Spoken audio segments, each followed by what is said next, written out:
Okay. Can we start straight away? All of you ready? Yes, sir, no problem. You can either give a thumb up or just unmute your mic to. Okay. So basically, hold on, yeah. If you have any question, please feel free to interrupt me anytime.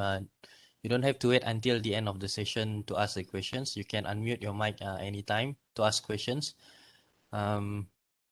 Okay, I think let us begin now. Okay, hold on.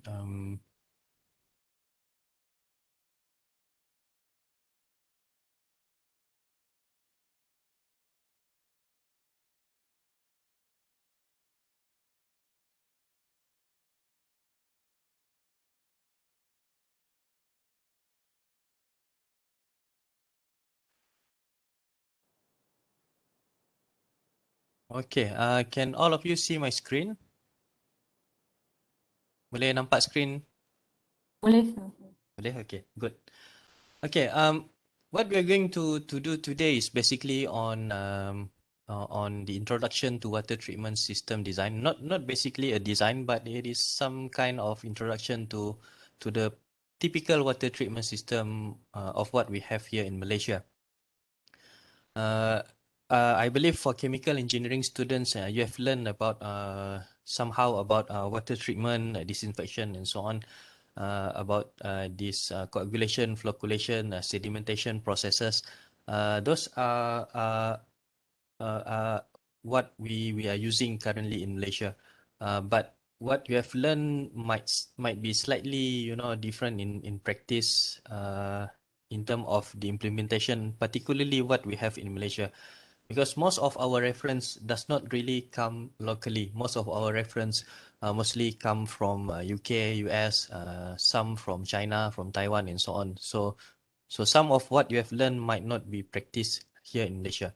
Uh, it is what you have learned is what we call as applicable, but most of it might not be available here in Malaysia. But it is a good knowledge that you can basically apply most of it. Okay. First of all, for those who doesn't have not met me, particularly those who are from chemical engineering, you can call me Rudy. I'm Rudianto Filmanjong. You can call me Rudy. Uh, I'm actually a hybrid lecturer in between of mechanical and electronics. I'm currently being seconded to electronic engineering. My background is in mechanical engineering. I get both of my bachelor degree and master's in mechanical engineering. And then I'm currently a professional engineer in mechanical engineering and also a corporate member of IEM. I'm also a certified energy manager under EMAS certifications, which is applicable to ASEAN. And also I'm just being awarded as the ASEAN Chartered Professional Engineer and currently also a full member of American Society of Heating, Refrigerating and Air Conditioning Engineers. So I have some introduction on what I have in the past. Uh, I did have some experience on most of my experience were in construction. Okay, I have experience in water treatment plant construction and design, and some experience in building services. I mean construction in buildings, normal buildings, special buildings, related to mechanical services like aircon, plumbing, and so on. And also I have some experience in aviation, a helicopter company. I worked with Awan Inspirasi Sdn Bhd last time, and the rest basically are academics. In total, I have about in combination about to 12 to 13 years of experience. Okay, so without further ado, this is what we are going to cover today. We are going to look into first one is the overview on typical water treatment system, and then we are going to look into some related regulations and standards on water supply in Malaysia, particularly for us in Sarawak.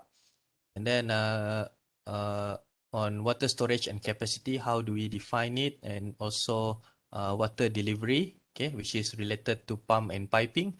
And also, we are not going to look into power and control requirements. I've just list it out because there is one slide, about extra things that we need to look into other than the four items that we discussed today. Okay. Um, okay. Okay, so let us look into the overview on typical water treatment system. Not only in Malaysia, but it is particularly typical worldwide. It was basically a traditional water treatment system, which is in most water treatment system a traditional water treatment system, or we call it as conventional water treatment system. We will have uh, we will have the element of pre-treatment, which is the flocculation, sedimentation, and clarification. Then we will go to filtration, then disinfection, and then of course after disinfection we store the clean water, and then after that the reticulation meaning that distribution. But along the way, through each of the system, we will have the component of storage and also reticulation as well. Okay, if you look into this, what they call a diagram or illustration, we can see that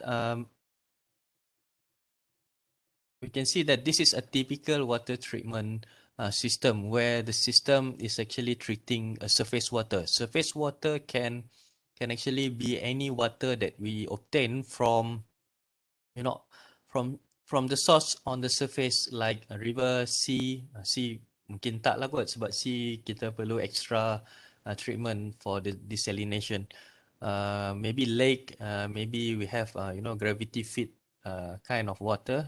Maybe we have groundwater is not considered as surface water because groundwater might need some extra treatment in term of iron content in the groundwater. So basically, for surface water, we can get it from pond, lake, reservoir, river, and so on. So fresh water, this is the typical treatment if we are treating fresh water like the river water, lake water, pond water, and so on.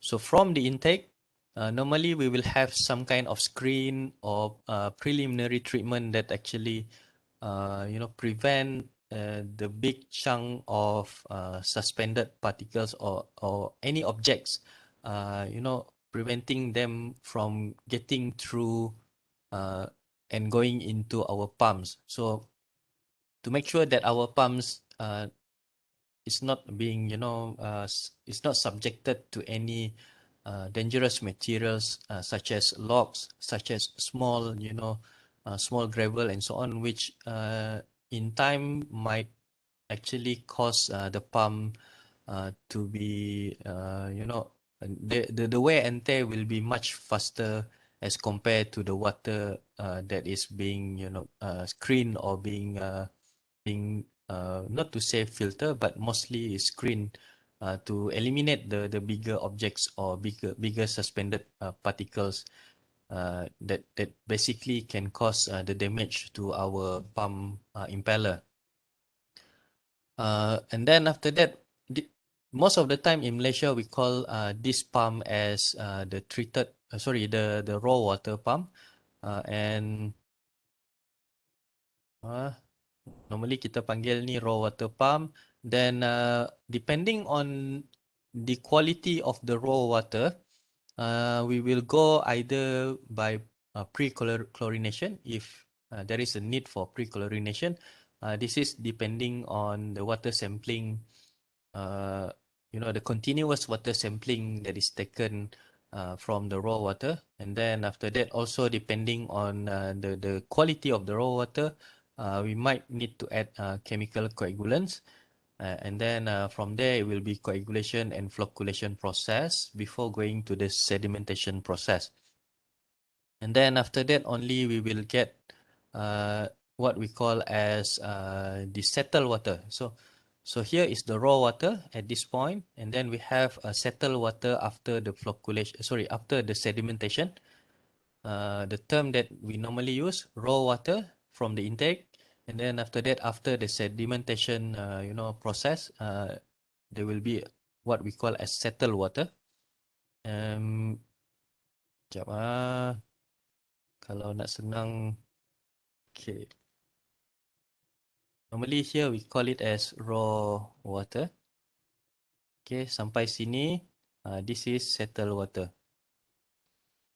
Settle, itu settle apa? Bukan settle yang ni settle apa? Settle Petronas. Settled water. Okay, because settled water normally will still have some suspended particles that need to go through filtration. Okay, our normal filtration normally in Malaysia or conventional water treatment system will use sand filtration. There are multiple, a lot of types of sand filtration. We will look into it much more in details later. After it go through the sand filtration, in this area we call it. You notice that there is a clear water well. So here we call it as clear water. Okay. Then after that, after the clear water, we will have what we call as post chlorination. This is normally a mass. Okay. This is a mass. But fluoridation is really depend on the authority. Like Malaysia, fluoridation is actually not governed by the water authority, but dekat sini ini adalah digovern oleh Kementerian Kesihatan Malaysia. They require the drinking water to be dosed with fluoride. Actually, it is basically for our teeth. Okay. Then after that, after post chlorination and fluoride dosing, so this is what we call as treated water. So the water treatment plant actually bring the water from raw water into treated water, and then the treated water itself is basically safe to be drank directly. But if you are close to the water treatment plant, it is advisable for you to basically boil the water because the amount of the chlorine is very high in the water treatment plant. The reason is that because the amount of the chlorine, if you notice that throughout the distribution, here they must have certain chlorine residue, and then along the pipeline they must also have certain chlorine residue. That's why the amount of the chlorine that is being dosed at the water treatment plant is very, very high, so that throughout the distribution of the water, either in the tank or either in the pipeline, there are still the residue of the chlorine, basically to make sure that along the pipeline and also in the tank, there is no element of call it bio elements lah, maksudnya macam bacteria, virus and so on, being trapped in the water. Because sometimes there is a leak, a micro leak or nano leak in the pipeline and so on, that might cause some seepage of unwanted contamination. Okay, then sampai dekat rumah kita, we can actually straight away drink from the pipeline. But if your pipeline is we can say if the pipeline at your house is still using what we call as the galvanized iron pipe, pipe besi tu, kalau boleh jangan minum direct lah, because you have the element of those scale inside the pipe, scaling inside the pipe, and then that scaling normally caused by the protection elements of the corrosion inside the pipe, basically to protect the base material of the pipe itself. Okay, but it is good for the pipe, but over time it is basically causing the pipe to become narrow and narrow. So kalau kita ada pipe, some kind of pipe, over time there will be a scaling. Okay, so basically this scaling is actually protecting the pipe itself. Uh, the oxidation of the pipe is actually protecting the surface of the pipe, but throughout time we will have a narrower path for the water, and eventually some part of the scaling will actually follow the water and go into, maybe if we drink it directly, might follow straight away to our body system. So if the pipeline is an old pipeline, particularly if it is a steel pipe or iron pipe, GI pipe and so on, it is best for us to install a filter, a dedicated filter at our home, or change the pipeline. Okay, if what, because if even if we flush the pipeline, we can't really remove the scaling or the corrosion inside the pipeline. Okay, any question up until this point?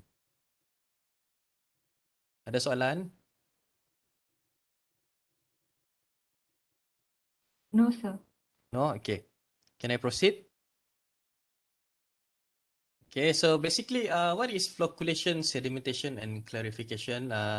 So these terms is a familiar term for chemical engineering students, but for mechanical engineering student, this is might be a new term for mechanical engineering students. Uh, it is basically the actions, or to keep it simple, to basically explain it in a layman term. What flocculation, sedimentation, and clarification do? Uh, Basically, in most cases, if we have flocculation and sedimentation, clarification most of the time will not be there. But depending on the quality of the raw water, sometimes the clarification might be, provided before the flocculation. Uh, Also, depending on certain condition of the water, the clarification might also replace flocculation and sedimentation. It really depends. We really need to see a lot of factors in order for us to decide which kind of treatment do we employ. Uh, for example, we need to look into the space availability, condition of the raw water, the quality of the settled water that we desire. All of I think chemical engineers knows, or chemists know better on what treatment to have for certain quality of raw water.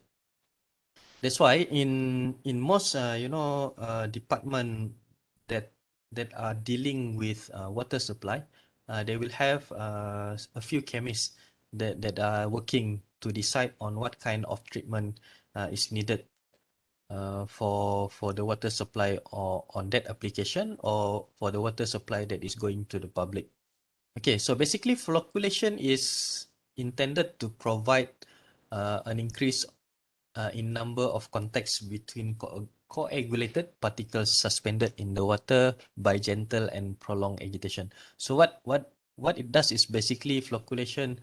Uh, if you remember this, okay, before it goes to the flocculation tank, okay, flocculation tank, we dose certain coagulants, certain chemicals to make sure that the suspended particle, which are slightly heavy, comes together, so that they will form a bigger lumps. So when they form a bigger lumps, when they go through the sedimentation basin or sedimentation tank, these this coagulated particle will basically settle down uh, at uh, at the bottom of the basin. So so that's why the flocculation is basically to make sure that those particles come in together, become a bigger particle and heavier, so that by gravity in the sedimentation tank later, it will basically fall down and settle at the bottom of the tank. Okay. And sedimentation is the action to reduce the velocity uh, of the flow, so that this is to permit the particles that was uh, you know uh, uh, the coagulated particles from the flocculation tank just now to settle down by gravity in the sedimentation tank. Okay, normally clarification is being introduced to basically if the quality of the water, like if we have wastewater, normally if we are treating wastewater, we will definitely have clarifier before the flocculation tank and also sedimentation tank. So basically this is to reduce the load, uh, you know, either to the coagulation or flocculation process, or after the coagulation and flocculation process. So basically, it will actually reduce the load to the sedimentation process. Okay, maksudnya sedimentation basin kita tak akan terlalu cepat penuh lah. If our quality of the water is bad, we have a lot of particles, we have a lot of suspended particles in the water. Sometimes if we do not introduce clarifier, what will happen is that our sedimentation tank akan kerap penuh, dan bila terlalu cepat penuh, in some cases the sludge removal system akan selalu rosak lah. Akan selalu rosak maksudnya because if the sludge is too heavy, the sludge removal system will not be able to remove the sludge. Ada beberapa contoh saya akan tunjuk lepas ni on these are some example on kalau if you look here, this is one example of flocculation tank. Flocculation tank it basically promote the mixture of the raw water and the coagulants. Okay, coagulants. Maksudnya it can be either mechanical. Mechanical normally we will introduce some kind of propeller, some kind of mixing mechanism, motor and so on in the tank itself, or it can be in term of passive. Passive maksudnya something like this lah. You see there is a corrugated shapes, okay, near the wall here. It basically allow the water to have more turbulence if you look into this flocculation tank, it is actually working something like this. Dia pergi sana, masuk sini balik, pergi sana, masuk sini balik. But addition of the corrugated shapes at the wall itself, it basically promote more turbulence and better mixing between the raw water and also the coagulant. Okay. And then this is one example of the sedimentation tank. Normally kita akan nampak sedimentation tank ni biasanya dalam keadaan air yang tenang. Dalam sedimentation tank, jap ada tak kat sini. Okay. In a sedimentation basin, okay, normally dalam sedimentation basin apa yang berlaku adalah in most cases how they design it is basically dia punya L ni, if the water is flowing from this side to that side, the L will be very very long. It can be up to maybe 10, 15, 20 meters and so on. Okay, depend on the water capacity. So the water from the flocculation tank will come in from this side, then moving through at a very slow rate, and then the collection of the settled water, which is a cleaner water, will be collected from the overflow, because down here there will be a lot of sediment. So sediment ni kita tak nak lah. So we want the clear water, the settled water. Okay, settled water. The name settled water because of the particles dia dah settle ke bawah. So the settled water with very tiny, very fine remaining particles will go through the filter. Akan pergi filter nantilah. So we basically the water enter from the top and then also exit from the top. The right hand side dekat sini, this is basically clarifier. Clarifier, there is a mechanical system where it looks like a scrubber. Okay, kalau tengok macam ni, there is an arm here. That arm is basically a scrubber. Clarifier punya tank normally will be something like this kalau tengok dari tepi. So dia akan sambung dengan pipe ke bawah ni. Okay, kalau tengok dari tepi lah. So scrubber ni apa dia buat adalah dia akan scrub the whole thing dekat sini. Dia akan scrub, dia akan berpusing, dia akan scrub, and then all of the sediment will fall down and then go to the sludge collection. So that's how clarifier works. So in this way, the sludge will be continuously being flushed away. Unlike the sedimentation tank, the sludge can actually being flushed away, in certain amount of time. Sebab the sludge removal system cannot really move fast in the sedimentation tank. Otherwise, all of the particles, all of the sediment will actually naik balik in the water itself. So they don't want that to happen. But in clarifier, because it is actually a circular in nature, and normally the size is not as big as the sedimentation tank.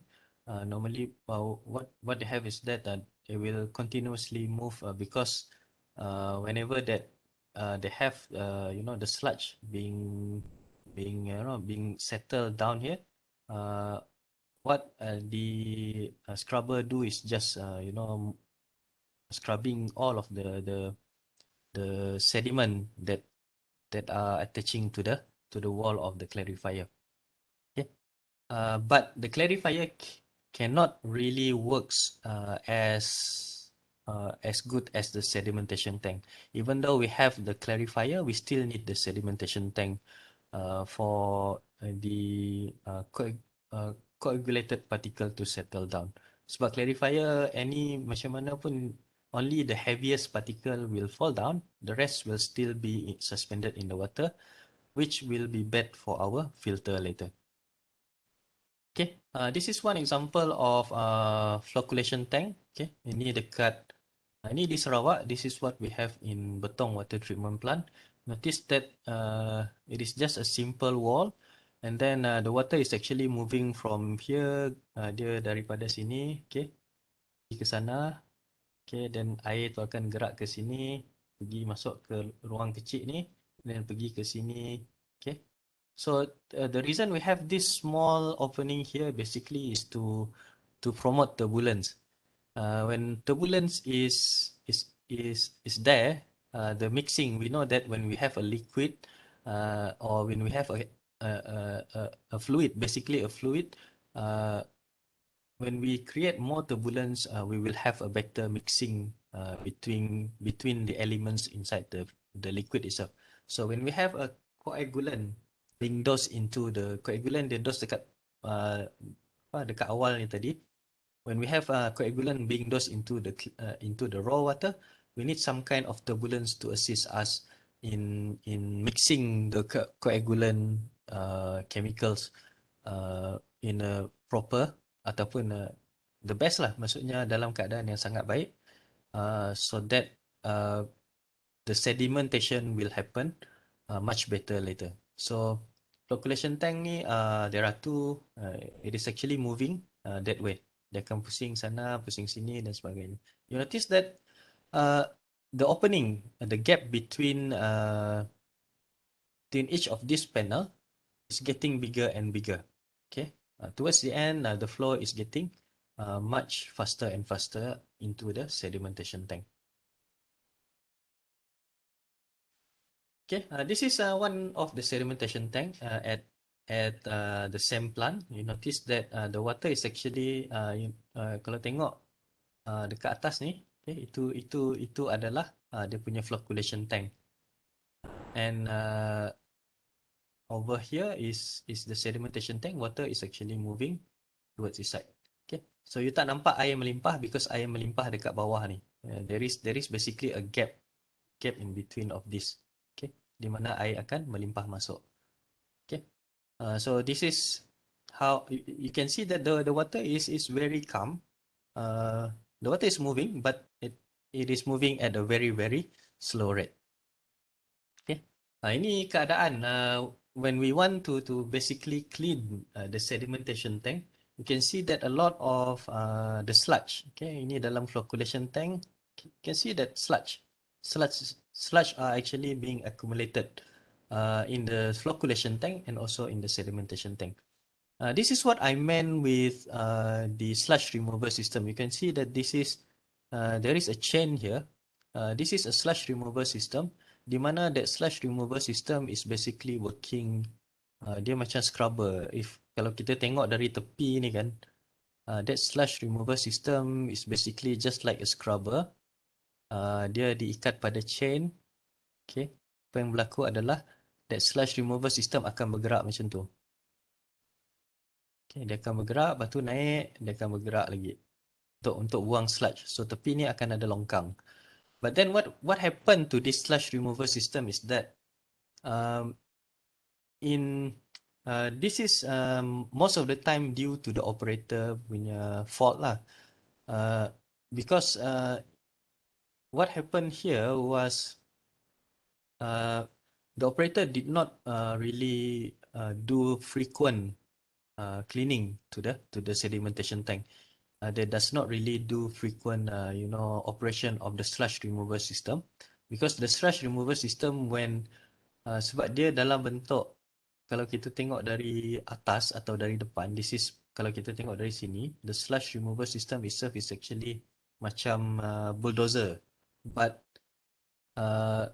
apa nama, the element that actually move the sludge is very very thin and easily to break.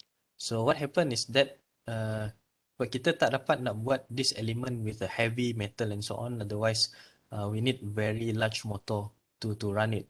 So what happen if the sludge is too thick, the scrubber cannot really move through this sludge. Kalau tengok sludge ni dah terlalu tebal, scrubber memang tak dapat lalu. So what happen, the operator still pushing the scrubber, so eventually the scrubber break. So itu yang berlaku sekarang. So what they have to do is basically ambil pipe bomba, they have to flush all the sludge manually. So sludge punya longkang dekat depan ni lah. Kalau tengok depan ni dia ada longkang sludge. Okay, dia akan keluar pergi sebelah sana, pergi ke sludge lagoon. Okay, okay. Any question on the first part of the treatment? Sekejap. If you have any question, just stop me anytime. Semua okay? Okay. Okay. After we go through the sedimentation, we still have some, light particle. We still have some fine particle that we don't want them to be in our what we call in our drinking water or the water that we want to use for bath and so on. So the way we move it is by using filtration. Okay, filtration. This is the common conventional filtration methods that are available, but not all of them are being used in Malaysia. We have this the most most commonly used filtration system in Malaysia are three. Normally, I'm talking about water treatment plant. Normally, they use this slow sand filter, rapid sand filter, and also rapid sand filter for pressure filter. There are two types. If you notice that there are gravity filters and also pressure filter. So gravity filter normally dalam bentuk it is actually in the form of tank. In the form of, not to say tank, in the form of basin. Okay, basin. Kita akan tengok gambar lepas ni. Gravity filter will use the gravity to bring down the water. Being macam if you notice, there was one famous product last time masa kita kecil-kecil dulu. We pour tap water on the top of that, ada satu container tu, and then dia akan slowly drip down masuk dalam container dekat bawah. Lepas tu kita minum air tu, so we call it a mineral water. So that kind of filter is what we call as gravity filter. Pressure filter will require the help of pressurized water to enter the filter to be filtered properly. Most of the time we will use pumps. Okay, and then we have a high rate filter using few media. Ini jarang kita pakai dekat Malaysia. High rate filter jarang pakai dekat Malaysia. Roughing filter, I forgot. Roughing filter is a special purpose filter, normally it is being, yang ni selalunya dipakai before, this is for raw water. Roughing filter is before coagulation. Normally to remove some kind of, ini untuk bantu kurangkan hardness of the water. Normally they will use maybe lime and so on, some kind of activated carbon to remove certain certain selected elements inside the water.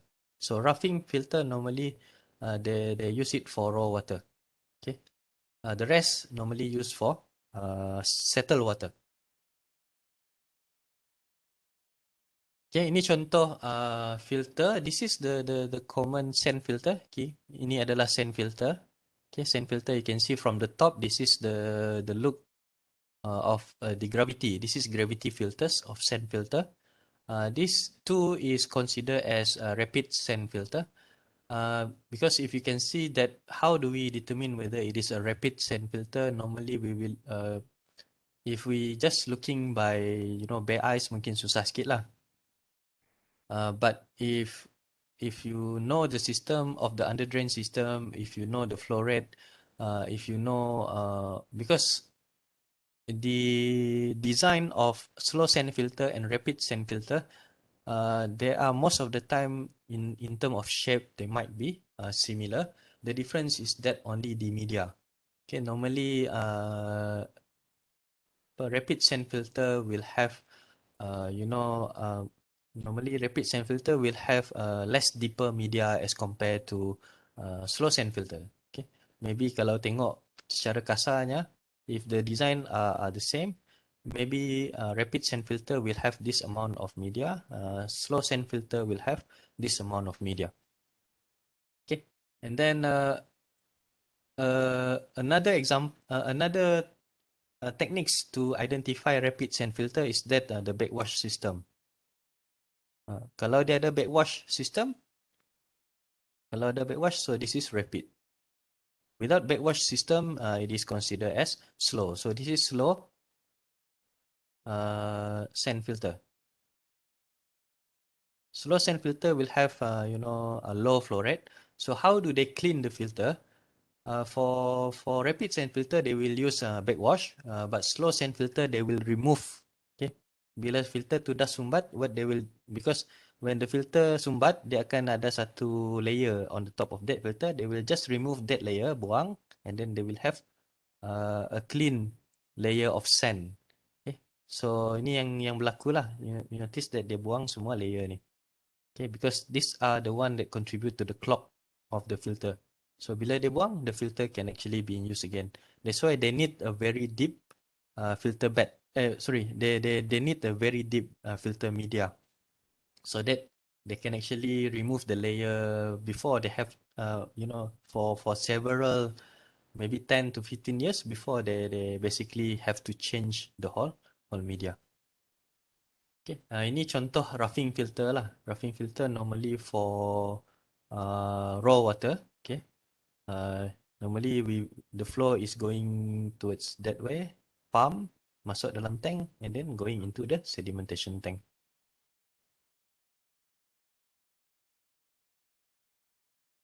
Sorry, ini terbalik.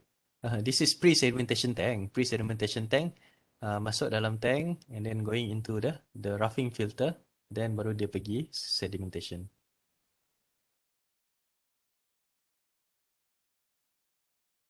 Okay, this is the rapid sand filter. This is what I supervised when I was with the consultant back in 2011 kalau tak silap saya. 2011 or 2012. This is in Betong, where the rapid sand filter consists of two layers, basically three layers. But the first layer and second layer being mixed up. The first layer is actually very coarse, very coarse media. It's actually gravel. The second layer of the media is basically a fine gravel, and then the third layer, the thickest layer is basically sand, as you can see here lah. Untuk rapid sand filter. This is the common filter for us in Sarawak lah. Not the whole Malaysia, but Sarawak. Okay. And after we go to filtration. Okay. After filtration, then we will have what we call as clear water. So this is for clear water. This is for water after filtration. Then we do disinfection, because filtration does not remove the biological elements inside the water, bacteria, viruses, and so on.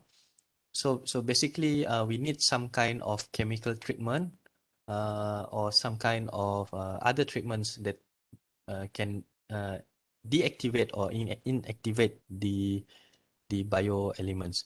The most common one is we go by chlorination. Chlorination ni ada tiga famous method. Either we go by gas, we go by powder, or we can go by electrochlorination.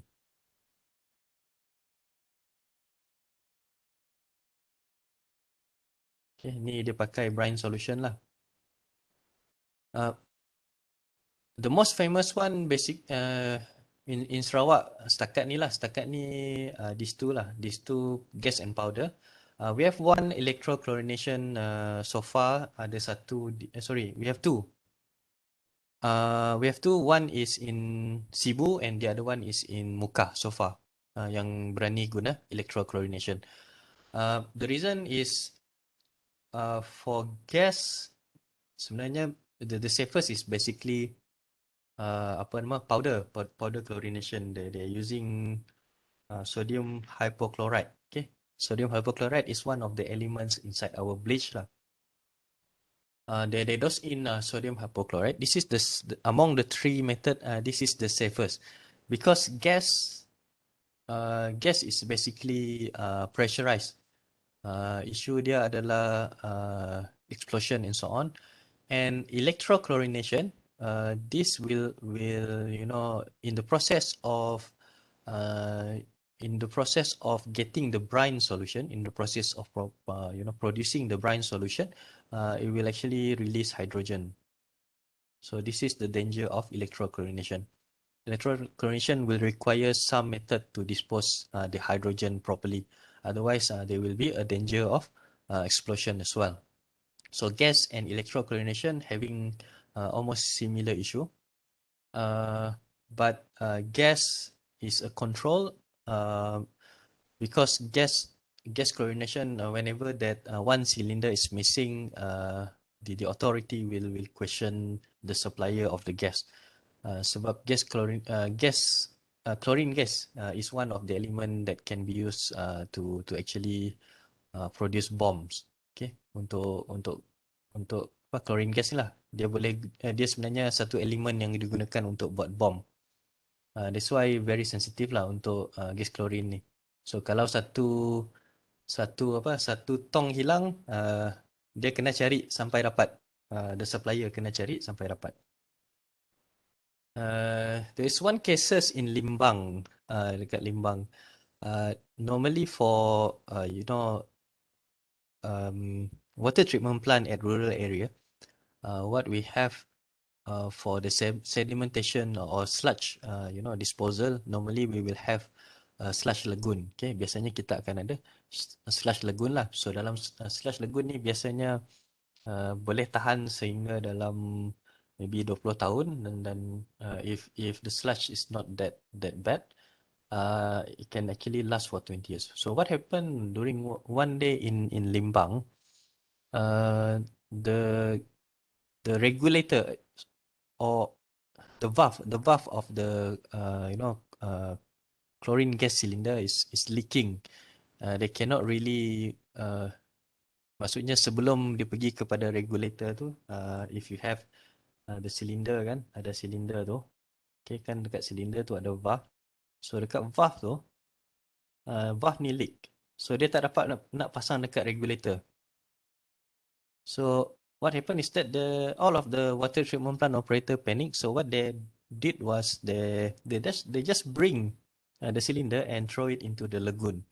So it become a very sensitive issue. Become apa masa tu the water authority was JKR. So JKR pengarah semua terpaksa turun ke Limbang just to settle that case lah. Dia jadi case polis. Dia jadi kes keselamatan because they thought that they was afraid that apa nama ni the cylinder being supplied to the improper person lah. Itu yang berlaku. But untuk powder ni pun ada satu kisah yang menarik jugalah. There are a lot of water treatment plant. They basically have actually what do you call stop using the powder because they move to gas. Gas is much more cheaper than the powder chlorination, and gas is much easier in term of the operation itself. Bagi operator lah, operator they really like gas because they don't have to do the dosing, they don't have to do the mixing and so on. They just pasang cylinder on the regulator, then just let the system run on its own automatically. So gas give them a lot of uh, time and a lot of ample time for them to check through the other parts of the water treatment plant lah. So they don't really have to focus all of their day doing the mixing of the chlorine powder. So chlorine powder ni disebabkan oleh banyak water treatment plant dia ganti dengan gas klorin. So chlorine a lot of water treatment plant in Sarawak they have access, particularly those yang dekat bahagian ulu-ulu sungai. Sungai dia sangat cantik. The raw water is very very nice. And most of the places that they take the raw water, they have boleh kata confirm ada gudang galah. Okay, confirm ada gudang galah. So what they do is that they use this chlorine powder untuk tuba udang galah. Tuang satu tong, so tunggu udang timbul, you get the udang galah. So itu salah satu penyalahgunaan klorin lah in water treatment plant. But yalah, bos tak boleh cakap apa-apa because it is actually a disposed materials and so on. Kalau bos tegur, the next day they will find that the operator resigned. So itu yang berlaku lah. There's the misuse of the chemicals and so on, and then we seldom see UV radiation dekat Malaysia, particularly in Sarawak lah. We jarang-jarang pakai UV unless the system is basically is a small system or independent system, and the access to chlorine is very very hard. Then we will see UV radiation in our system. For example, macam kita punya sistem di Ulu Balingyan lah, yang Unimas pasang tu. That one we are using UV. We don't use chlorine. Ozonation is one of the options, but ozonation is slightly tricky to control because if you have saya tak pasti apa nama residue tu, because if you have too much residue, it will be dangerous to the human health. So the dosage of the ozone itself have to be exact. Kalau tak dia akan jadi bahaya lah. So that's why ozone di Malaysia kita tak banyak pakai lah. Most of the time we go by chlorination or UV radiation. Okay, contohnya ini yang saya this is part of my work last time. This is gas chlorination. Okay, dulu yang dekat Limbang tu, dekat valve ni lah, valve ni yang bocor. Okay, this is electrochlorination. Sorry. This is not electrochlorination. This is ozone. Bukan, this is ozone. This is UV. Okay. Ini dekat water treatment plant. And we have this electro. Electro.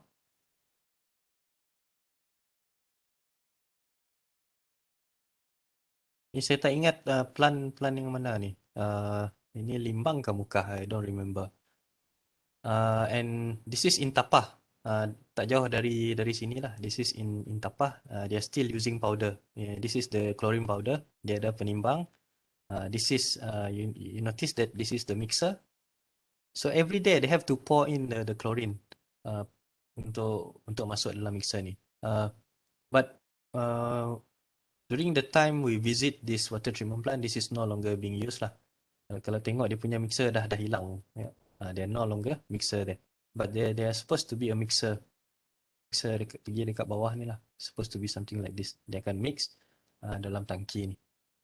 And then after they mix, they have to manually pour the chlorine into the clear water tank. Okay.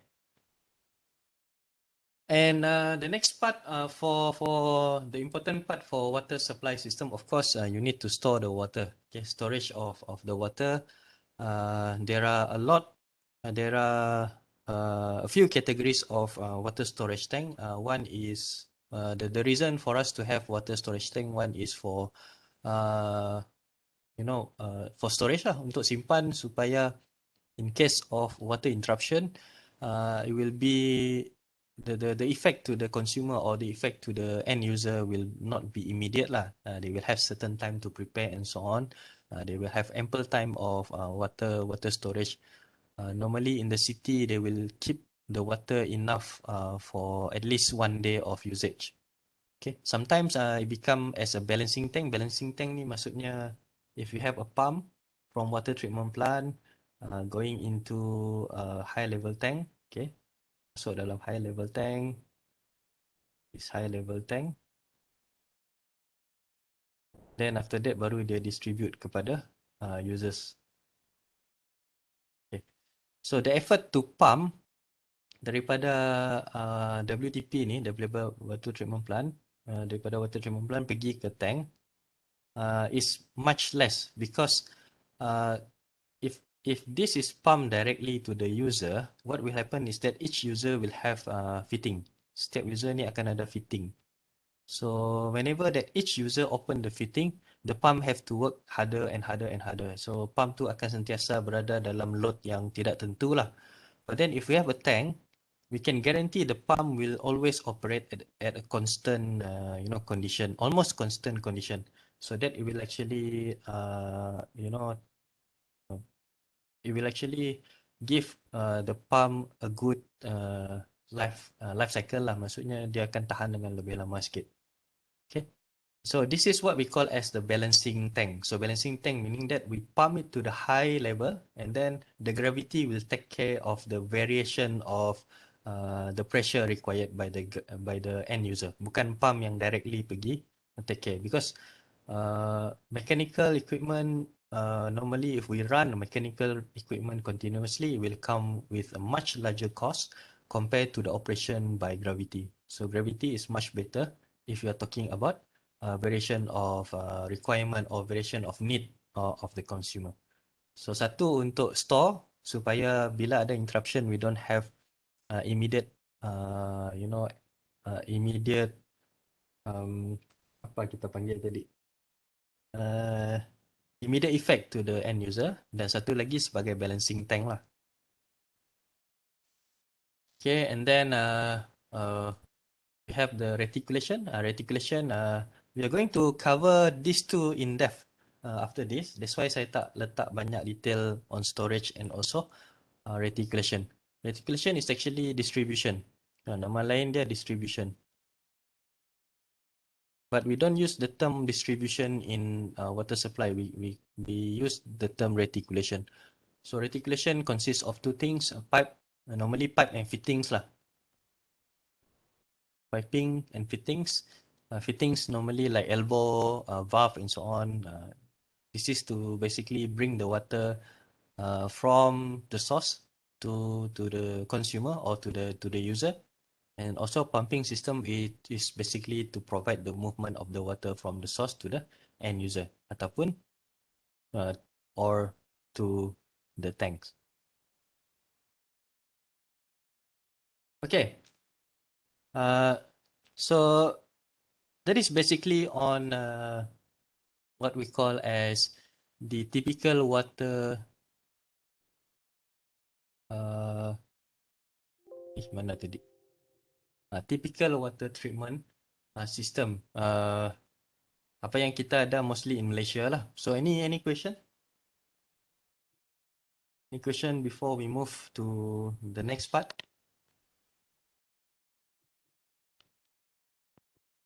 No question, sir. Okay.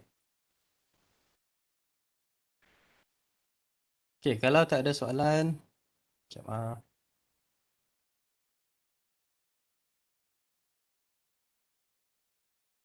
Sekejap ah, dia Lex.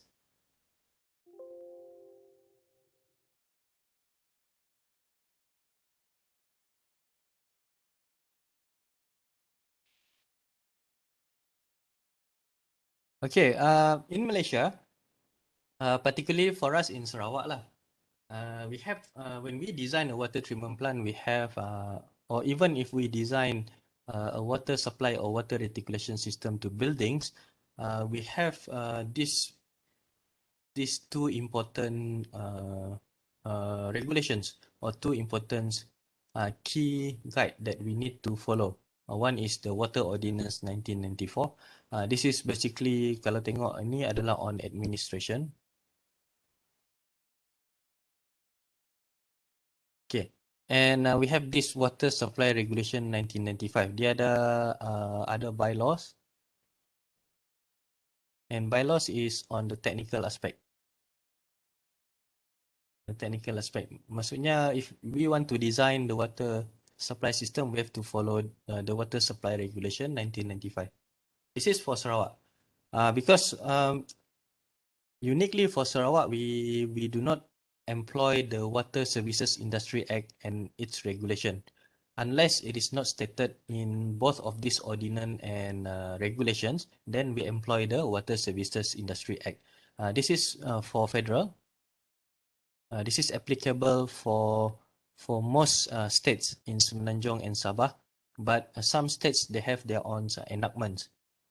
It really depends on which state that the water treatment or water supply is being practiced. And we have also standards and guidelines from Suruhanjaya Perkhidmatan Air Negara (SPAN). We have Malaysian standards. There are full list of Malaysian standards at SPAN website. We are not going to go through because there are close to 100 standards related to water supply under the SPAN jurisdiction. And also sometimes when we don't have the Malaysian standard, we refer to EN or European norms, ISO standard and also British standards. Jarang-jarang sekali kita guna Australian standards, JIS, and also the other one is American standards. Okay. Most of the time we will go by British standard, ISO and EN. Okay. EN sometimes EN ni dipanggil Eurocode lah. Kalau dekat consultant or if you look into the industry, normally they will refer European norms as Eurocode. Kadang-kadang you nampak standard BS, EN, something. Okay. So basically BS-EN is European norm, okay, being suited to British. Okay. Ada juga kadang-kadang you nampak MS-EN, okay. It is actually European norms but being modified to suit Malaysian scenario or Malaysian conditions.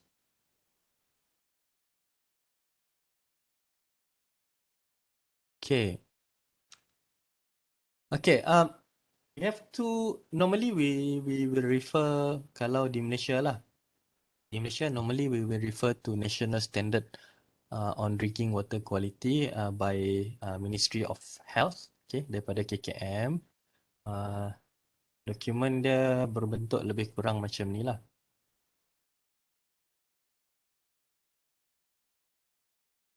This basically in, sorry my laptop ni dia slow sikit.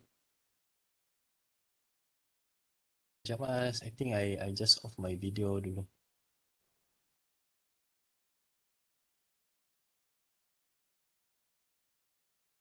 Okay.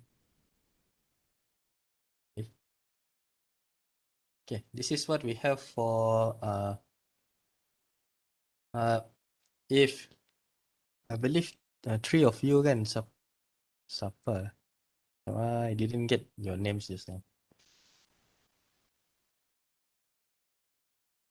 think Benedict, Chang dengan Radhika, three of you, you are required to abide with this in your analysis. Am I right? Betul tak?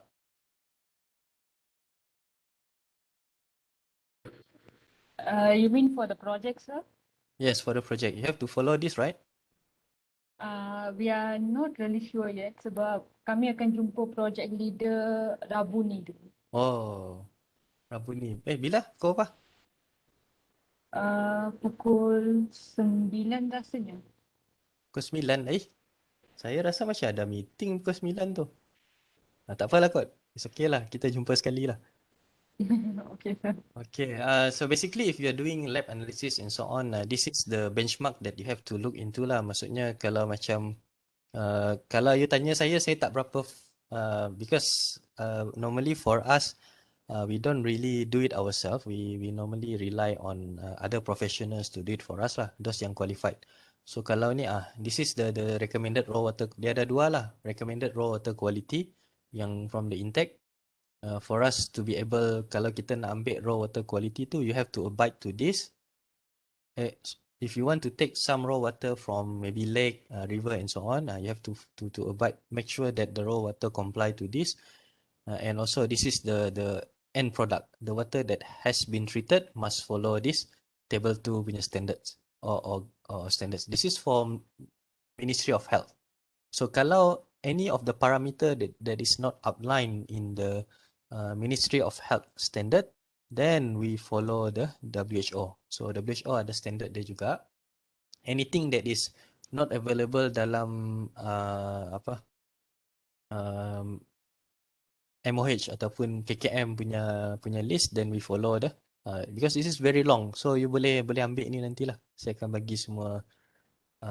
I believe those 3 orang tu dia akan perlukan benda ni. Okay. That is for drinking water quality. And then who are responsible for water supply in Sarawak? Ni sebab kita di Sarawak, saya cerita pasal Sarawak lah. We have Jabatan Bekalan Air Luar Bandar. Nanti saya cerita about this. We have Kuching Water Board. Kuching Water Board, orang those who are living in Sarawak and those who are, if you are renting a house in Samarahan, most of them are being supplied by Kuching Water Board. And also Unimas pun kita dapat air daripada Kuching Water Board. And then Sibu Water Board is covering Sibu area. Okay, Sibu saja. Dia tak pergi. Surikei is under Jabatan Bekalan Air Luar Bandar. And then we have Laku. Laku, Lembaga Air Kawasan Utara, covering Bintulu, Miri and Limbang. So if you notice that those areas covered by Kuching Water Board, Sibu Water Board and Laku, all of those area are town area. So selain daripada town, dia dikira sebagai luar bandar, they are covered by Jabatan Bekalan Air Luar Bandar. So JBAP last time was JKR, pihak berkuasa air negeri Sarawak. Okay, it was under JKR. Now there was they form their own department under Jabatan Bekalan Air Luar Bandar. So Jabatan Bekalan Air Luar Bandar is not equivalent to SPAN because the one that is equivalent to SPAN is Kementerian Utilities Sarawak under water supply. So we have another entity above all of them, which is the Ministry of Utilities Sarawak. Ministry of Utilities Sarawak govern all of the water industry or water supply in Sarawak. Okay. Kalau Malaysia, I believe di Semenanjung kita ada Syabas, kita ada Syarikat Air Johor, kita ada Syarikat Air Melaka. Those are those who responsible for water supply in some area or in their jurisdiction area in Semenanjung and Sabah lah. Okay. Tapi kalau di Semenanjung, all of the water supply activity is being governed by SPAN, Suruhan Perkhidmatan Air, Suruhanjaya Perkhidmatan Air Negara. Okay, so this is what we're going to look into today. Okay, kita akan tengok slightly in details on this. on capacity and water delivery, capacity and storage and also water delivery. But before that, kita break sekejap untuk 5 minit for toilet break. Kalau yang nak nak buat air dulu kah, nak pergi toilet dan sebagainya, we break dalam 5 minit and then we come back somewhere around 10. Sekarang pukul berapa? Sekejap. We come back lebih kurang dalam 10.20 lah. Okay. 10.20 kita start semula. Okay? Okay, sir.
Okay, can we start?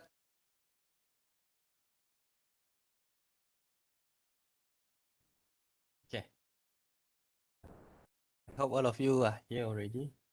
Okay, thank you. Um, we continue with two things that we are going to focus today in depth.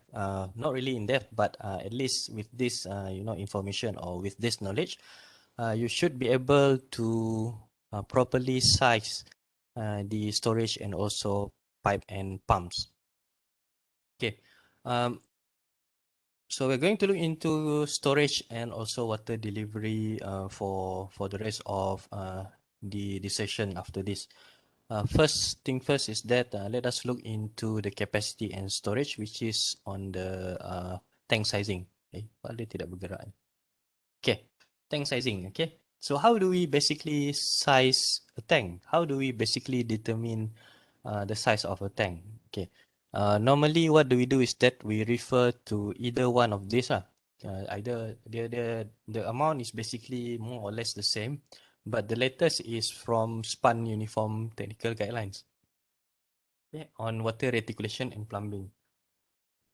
Yang ni boleh download dekat website SPAN lah, but I have extracted the table. Okay, this is the table B1, which is specifying the requirement of 1 day storage. Okay, 1 day water demand for different type of premises and building. Okay, under the regulations, it is mandatory for any buildings, non-residential building, to have a storage of water before they being approved for occupancy permit for at least 1 day of usage. So semua building kena ada sekurang-kurangnya simpanan air untuk kegunaan 1 hari paling kurang. That is for non-residential. Residential is optional. Okay, that's why pada mula-mula pembinaan sesuatu bangunan semuanya akan ada tangki, but then over time the owner decided to remove the tank, bypass dan terus pakai pipe dari public water supply. Okay, you can see here under the table you can see that if you have a low cost terrace house, it require 1,100 liter of average daily water demand for 1 unit of house. Contohnya kalau tengok double story will require about 1,500 per unit. Kalau apartment you have to, for the whole building you have to times by how many apartments unit that they have. Okay, semi detached house or cluster house. Cluster house adalah rumah yang bagi 4 satu rumah bagi 4. We have we need 2,000 per unit, bungalow pun 2,000 per unit and so on. You can see office, okay, office they go by 1,000 liter per 1,000 liter per 100 square meter of the floor area. Okay, community hall pun sama, hotel setiap bilik kena simpan sekurang-kurangnya 1,500 sebilik. Okay, kalau ada 10 bilik then it is 15,000. Okay, you have 100 room, then you will have 150,000 liter of tank storage.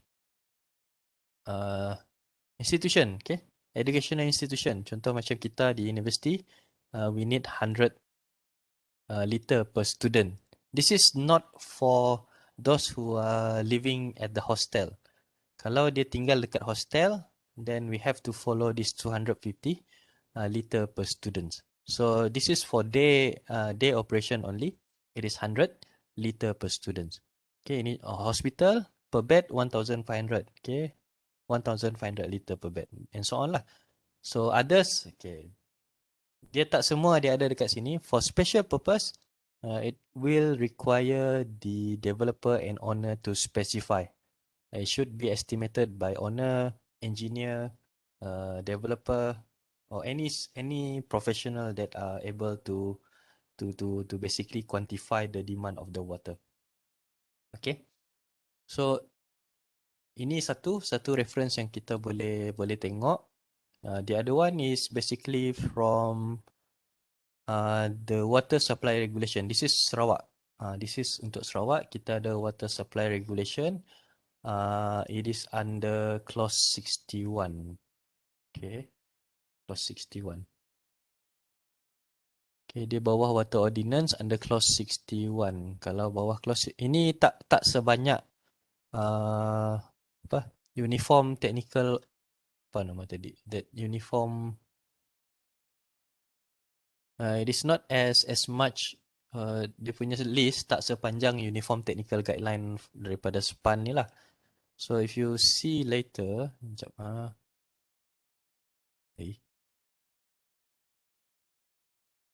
if you see it is under clause 61, go to clause 61.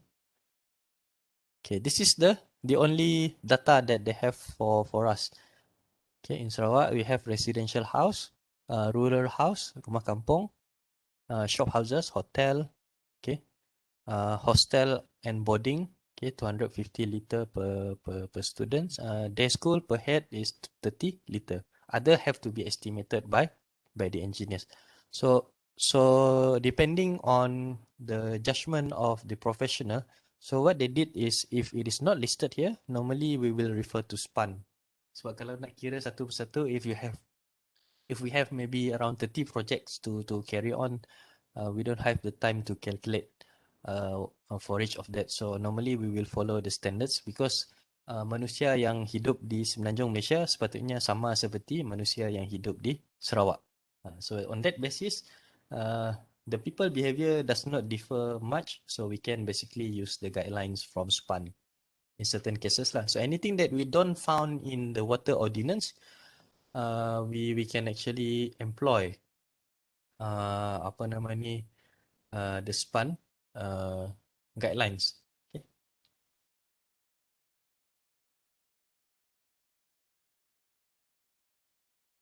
Okay. So let us look into an example. So how do we determine the system capacity for this condition? We have a secondary school, okay, 825 students and 32 teachers. Okay, kita ada 825 student dan 32 orang guru. 32 teachers. And then out of those 32 teachers, 5 of them, okay, 5 daripada mereka tinggal dalam sekolah. Dalam 5 quarters yang berasingan. So kita ada 825 orang student. Okay, this will require berapa? About 125 times ini saya ingat tadi lah 250 liter per students. So this will be giving us, saya tak kira lagi ni semuanya. Where's my calculator? Okay.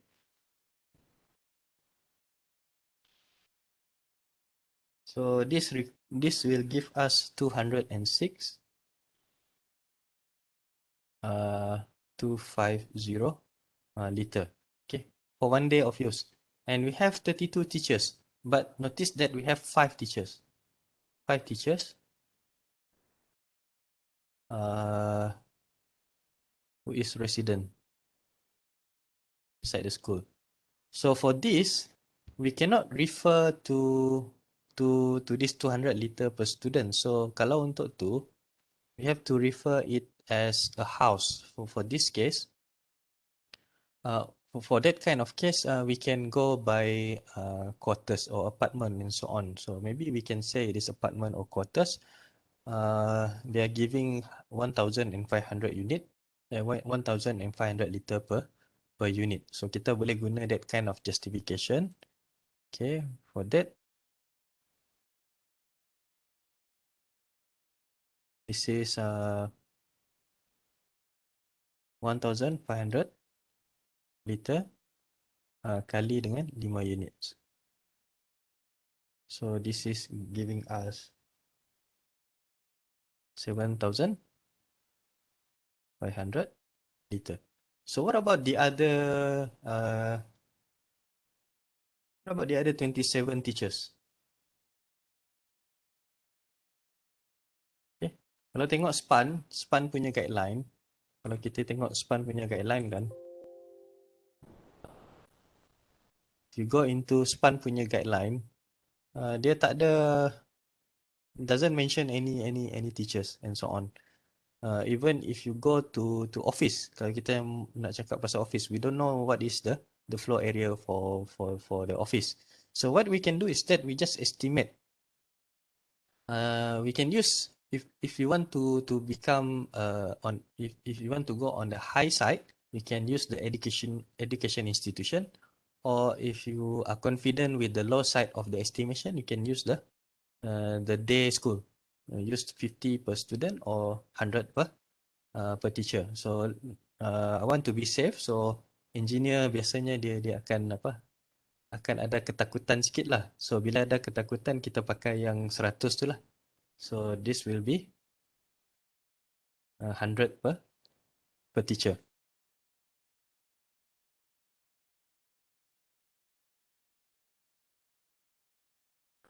So 100 per teacher.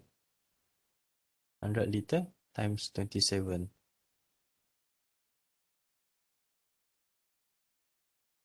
Ni akan bagi kita 2,700. So the total amount of storage required for one day is equal to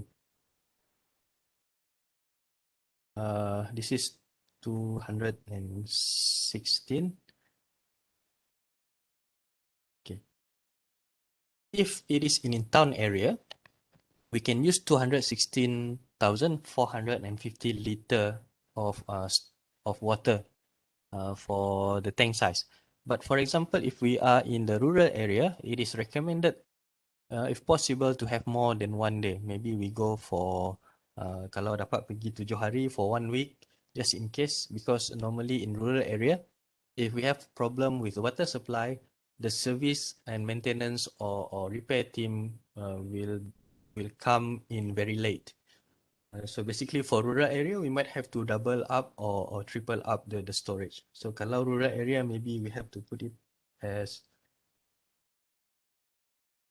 if this is 216,450, maybe kalau kita nak simpan untuk 4 hari, it become 868. If 4 days, it become 865, 800 liter.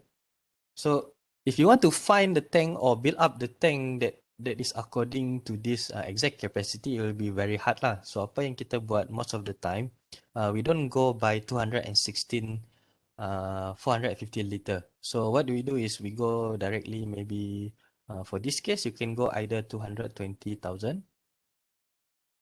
or you can go to 250,000. So you have a choice here. This one you can go either 870,000 or you can go directly to 900,000.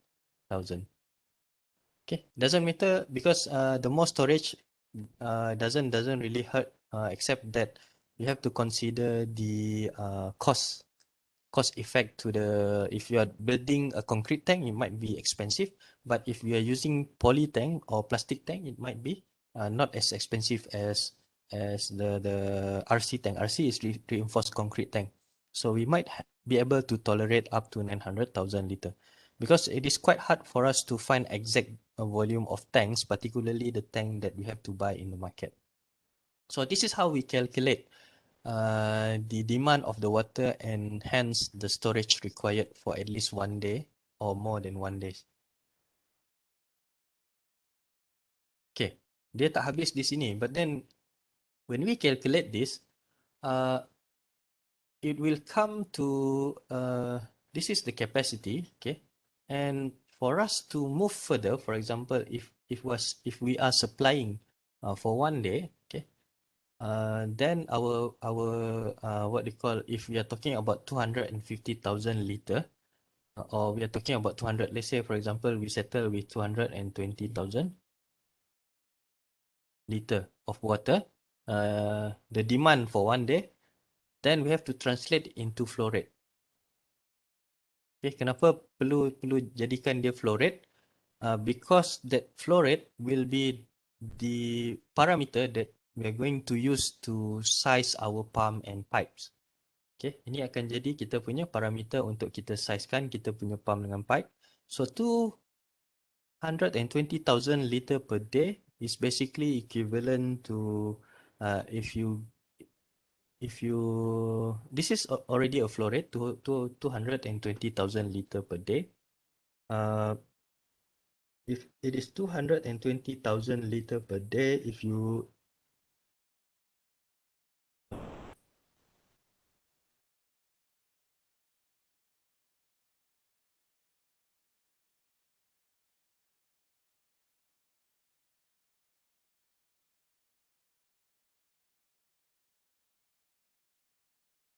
okay, this will translate to 2.55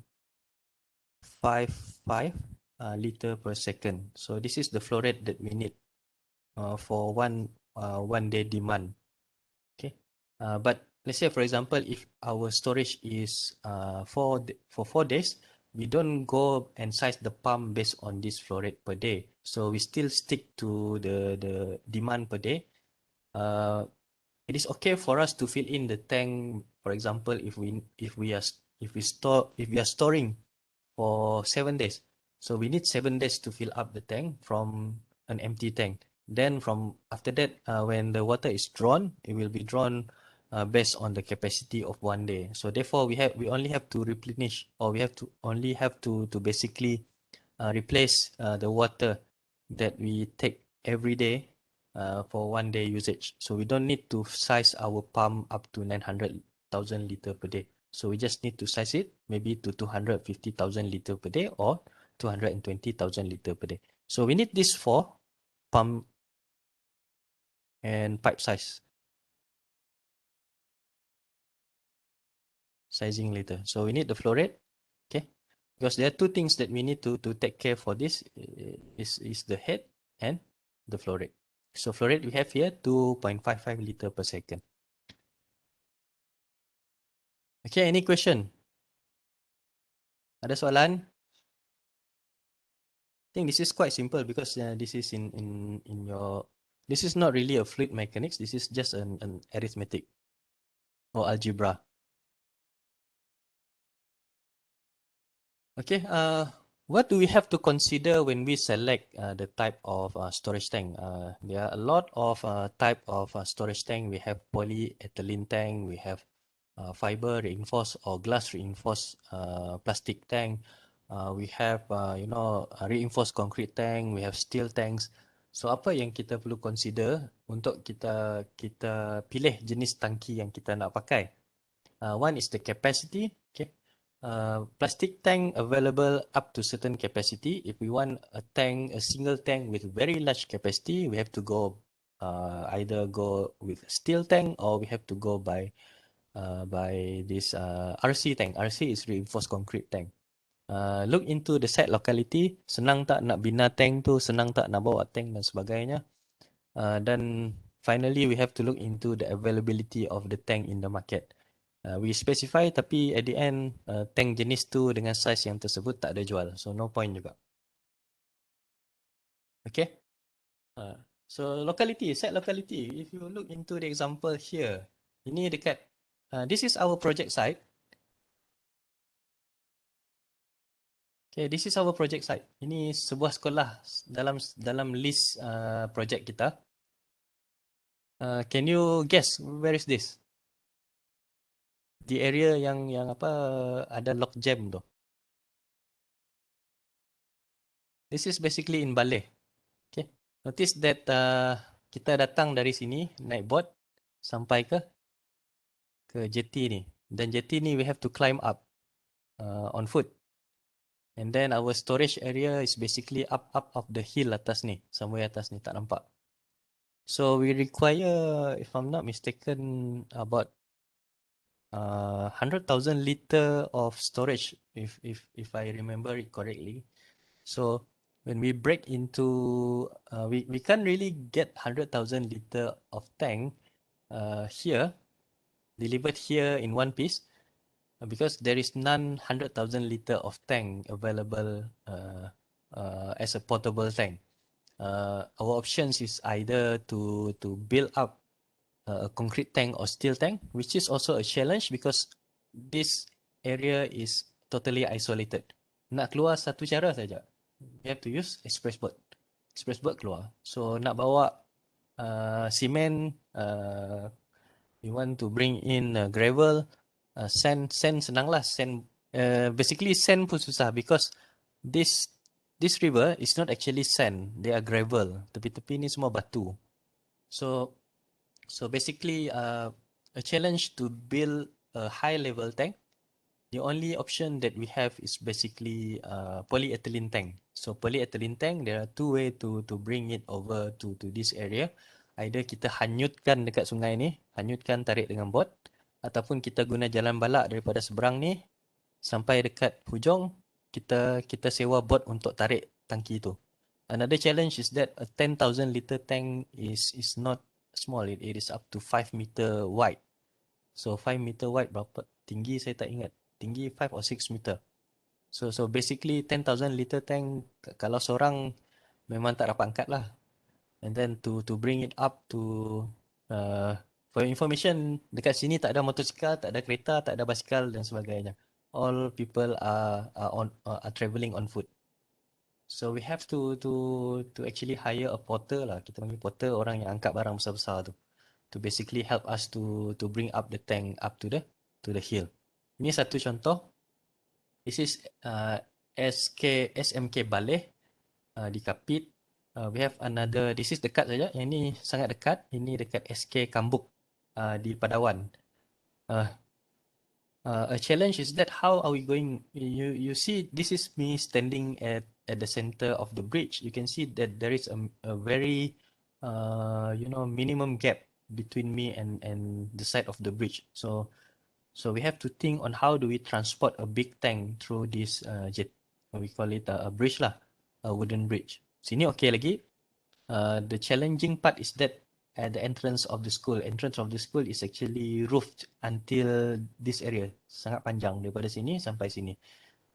The size is basically almost the same as this size, but a big tank will not fit exactly within this size. So over here we can still lift it, lift the tank above the bridge, so it can still pass through. But over here we cannot lift the tank. So we are thinking of guna jalan sungai ni lalu bawah naik atas mula and then lalu dekat tepi pagar sekolah, or there is another way over this side. Okay, those are the consideration that we need to think when we are choosing the type of the tank that we want to use lah. Okay. The common types of water storage tank that we have reinforced concrete tanks, we have polyethylene tanks, fiber reinforced or glass reinforced plastic tank, FRP ataupun GRP, and we also have sectional steel tank. Contohnya macam ni lah. So we have this polyethylene tank, this is a fiber reinforced sectional tank, and we have this is a steel sectional tank, and this is an example of concrete tank. So kalau if you're talking about public water supply, you will see a lot of this kind of tank as a balancing tank or storage tank untuk taman perumahan, untuk kawasan-kawasan kampung dan sebagainya lah. Kita ada tank besar-besar macam ni. Yeah, they seldom use steel or FRP. Normally they will use concrete for very large capacity. Okay, steel tank is still mandatory nowadays for fire protection system storage, for hose reel, untuk fire hydrant and so on. They require the tank to be steel because in the event of fire, plastic will melt, but steel will last a bit longer lah. Okay, another options or another things that we have to consider is that on the site itself, let's say for example, if we are planning to use sectional tank or FRP tank or steel tank, we are able to save a bit on the concrete, or we basically can utilize the volume of the tank up to the maximum. You notice that the tank itself can actually being drawn from the bottom of the tank. Sebab FRP tank dengan steel tank, we can actually we don't have to put it on a flat surface. We can actually allow some gap at the bottom of the tank. We can actually draw daripada bawah tank ni. Unlike the polyethylene tank, because polyethylene, the properties is that if you put some load, it tend to, kalau kita letak load dekat polyethylene tank, normally if it is a PE tank, macam mana? Okay, PE tank ni satu benda yang tak bestnya adalah if you don't put it on a flat surface, let's say you bagi kaki macam ni untuk PE tank, so over time bahagian tengah ni dia akan menggelembung macam ni. So eventually dia akan deform and then bocor. Unlike this, kita boleh draw daripada sini. So basically what we have is that we have the almost full volume of the tank, but over here for PE tank we have some residue. So dia akan ada tertinggal sedikit air because we cannot draw it up to the maximum. So we can only draw it daripada tepi macam ni. Okay, that is the weakness of PE tank lah. But concrete tank kita boleh draw dari bawah, tapi kita tanam pipe tu lah dekat bawah. That is concrete tank. Okay. Any question on the storage before we move to water delivery? Any question?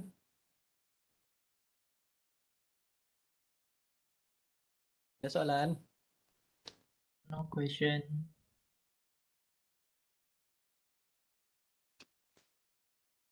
Okay. Okay, kalau tak ada soalan, I continue with water delivery. We have two sections on water delivery. One is pipe sizing and the other one is on pump sizing. Okay, so we look first before we can actually size the pump. Okay, whatever that I present, whatever that the flow of my calculation or the flow of the works that I present today is the actual flow of doing the works on the design and on site. So before we can size the pipe, we have to size the storage to get the flow rate. To get we need to get the capacity so that we have the flow rate. Only with the flow rate we can actually size the pipe. Okay. So there are few common pipe. Before we go to sizing the pipe, we have to understand on different types of pipe and fittings. Fittings yang saya masukkan di sini is like the elbow, valve, T, apa lagi ya, band and so on lah. So we have polyethylene pipes, we have polypropylene pipes, we have PVC pipes. Also ABS. ABS ni famous. PP dengan ABS ni di Semenanjung selalu pakai. Kalau di Sarawak we are commonly using polyethylene, the black pipe. GI pipe, this is no longer in preference because of over time we will have a reduction of the effective flow area for inside the pipe. Okay, and then for bigger pipe, okay, bigger pipe yang kita nampak tepi jalan dan sebagainya, we have polyethylene, ductile iron and also mild steel concrete lining. So in industry dia akan pakai PE, DI dengan MSCL. Okay, ini contoh pipe. So if you see here, ini adalah MSCL, mild steel concrete lining. Dekat luar pipe ni dia warna hitam.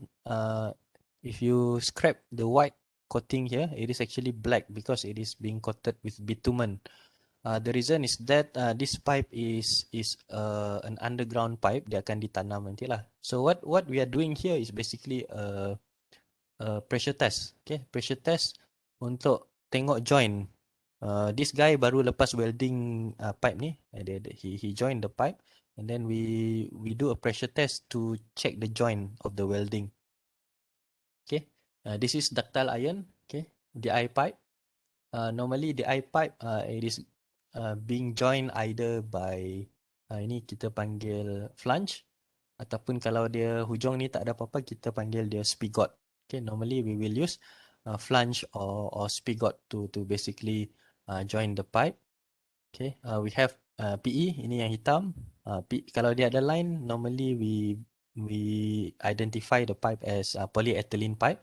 Kalau dia kosong macam ni, this is normally an ABS pipe. ABS ada banyak color lah, ada putih, ada biru, ada hitam, depend on the manufacturer.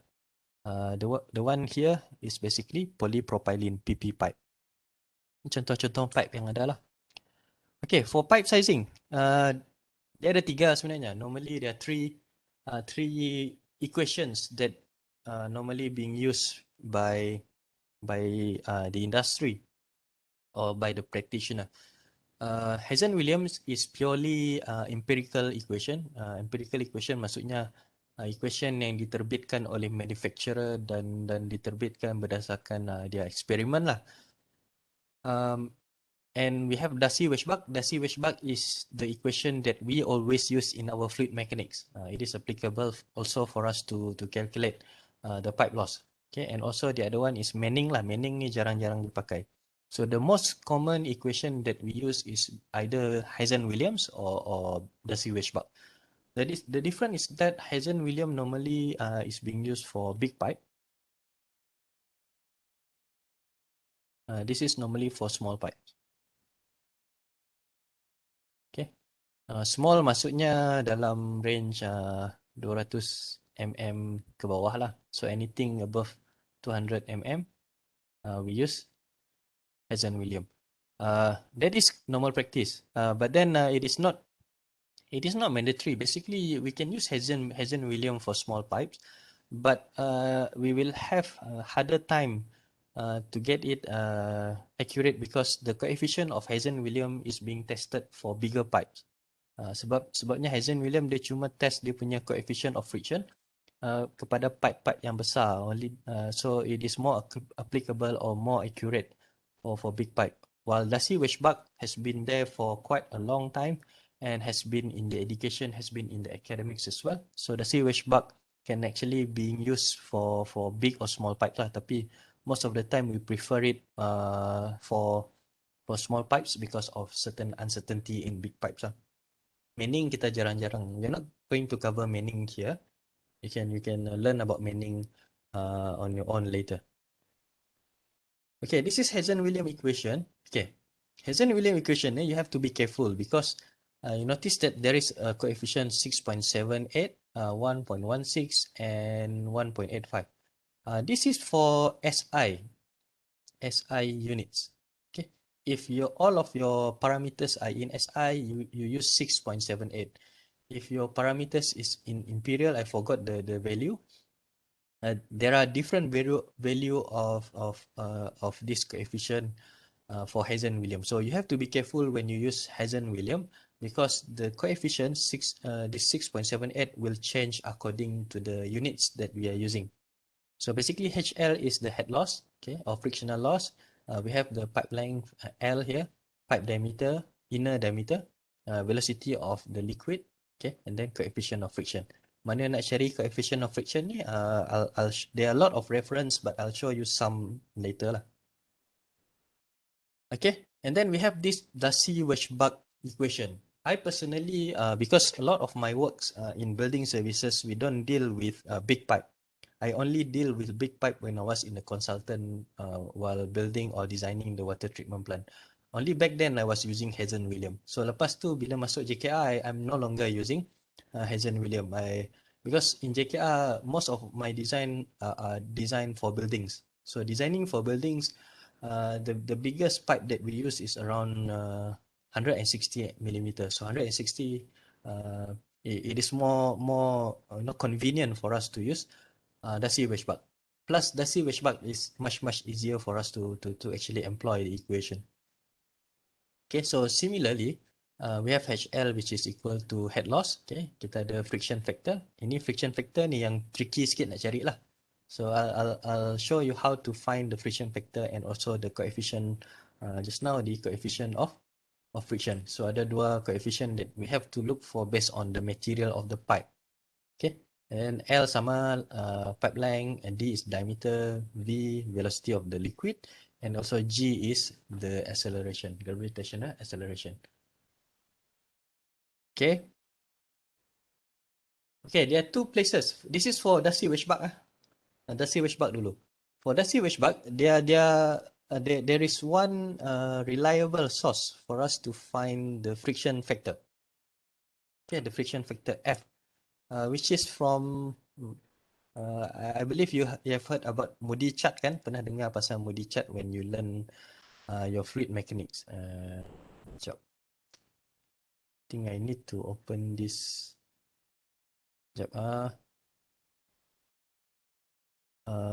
Saya kena buka dia daripada sini. Hold on ya.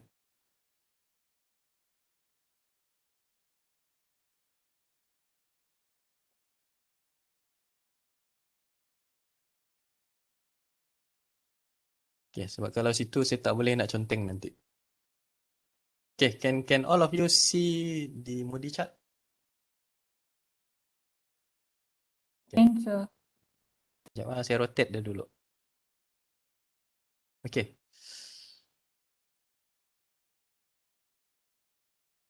Aduh. Dia terlalu kecil. Okay, how many of you doesn't know how to read the Moody chart?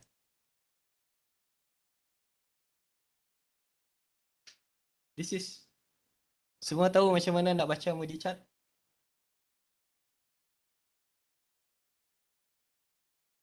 Ni kalau tak tahu saya bagi tahu apa Mr. Farid ni. Do you know how to read Moody chart? Okay, tak apa. What parameters that you need for you to read Moody chart? Apa parameter yang kita perlukan? Okay, first of all, you need two parameters. Two parameters for us to get one parameters in Moody chart. There are three parameters in the Moody chart. We have Reynolds number here. Okay, kita ada Reynolds number. Jangan risau, saya akan tunjuk contoh. Kita ada Reynolds number dekat sini. We have this relative roughness, which is epsilon divided by the diameter of the pipe. Okay, inner diameter. And also this is what we are looking for, the friction factor F that we want to put into Darcy-Weisbach equation to find the head loss. Okay. Okay, so from here, first of all we need to find what is the Reynolds number. Okay, saya bagi contoh lah, senang. Saya bagi contoh satu. Okay, sekejap, nanti kita patah balik ke sana. Okay, ni kita patah balik. Saya bagi contoh satu projek.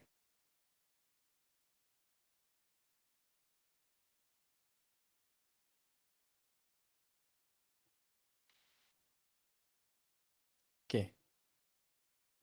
This is a project where I design ni sebenarnya balai polis ni. Balai polis is actually a 5-story police station where I use the Darcy-Weisbach. Okay, before I basically find the frictional head losses. So what I did for this project was, because if you notice that the selection of the pipe size is only up to 75 millimeter internal diameter. So basically, if it is 75 not available, so we go for 90 lah, 90 millimeter internal diameter of the pipe. So this is the suggested pipe diameter for us to basically try and error. So basically, mula-mula kita kena try dulu, letak berapa diameter yang kita nak calculate. If the pressure or head is too high, the frictional loss is too high, then we select another bigger diameter. Normally what we do is we design that way lah. So at the early stage, kita letak dulu diameter ni. Okay, diameter with certain parameters, pipe length and so on. Okay, ini semua dah ada. So kita buat kira atas kertas. For this one, I did not calculate on a paper. What I did was I was using Excel. So masuk formula dalam Excel, ni semua saya guna Darcy-Weisbach. So all of these are basically the equation that not equation. These are the parameter that have to be input into the Darcy-Weisbach equation. Okay. So first of all, we have two losses, major losses and minor losses. So first kita tengok dulu friction loss in the straight pipe, in the pipe itself. Kita tak payah tengok dulu valve dengan fitting. Okay, kita tengok dulu 75 diameter, 120 liter per minute, which is 2 liter per second. So kenapa 120 liter per minute? This is for hose reel. It is a requirement by bomba. Okay, ini saya tak boleh main tembak lah. This is requirement. Untuk hose reel to pancut certain up to 30 meter, they require 120 liter per minute. Okay, so the pipe length is around 9.372 for 75 mm only. So dia ada banyak cabang pipe. So ini cabang yang pertama. Okay, then what I did was that information. Okay, first thing first is I need to find the Renault number. Okay, tengok Renault number. So tengok Renault number. The Renault number is around 37,000. So it is a turbulent. So turbulent, if we patah balik ke dasi washback, 37,000, 37,000 somewhere dekat. Sekejap ah.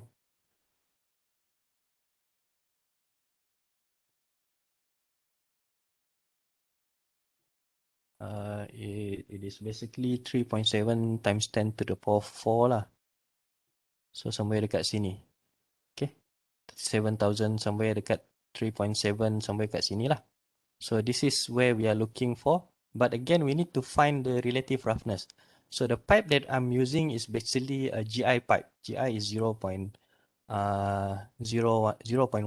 divided by the diameter. Kalau ikutkan the epsilon, okay. Okay, epsilon di dalam table satu lagi. Okay, epsilon tadi, E epsilon divided by D, I will get the K. K daripada sini. Sorry, R.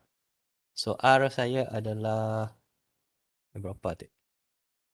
The R just now was 0.02. So, from there, sekejap kita lukis senang.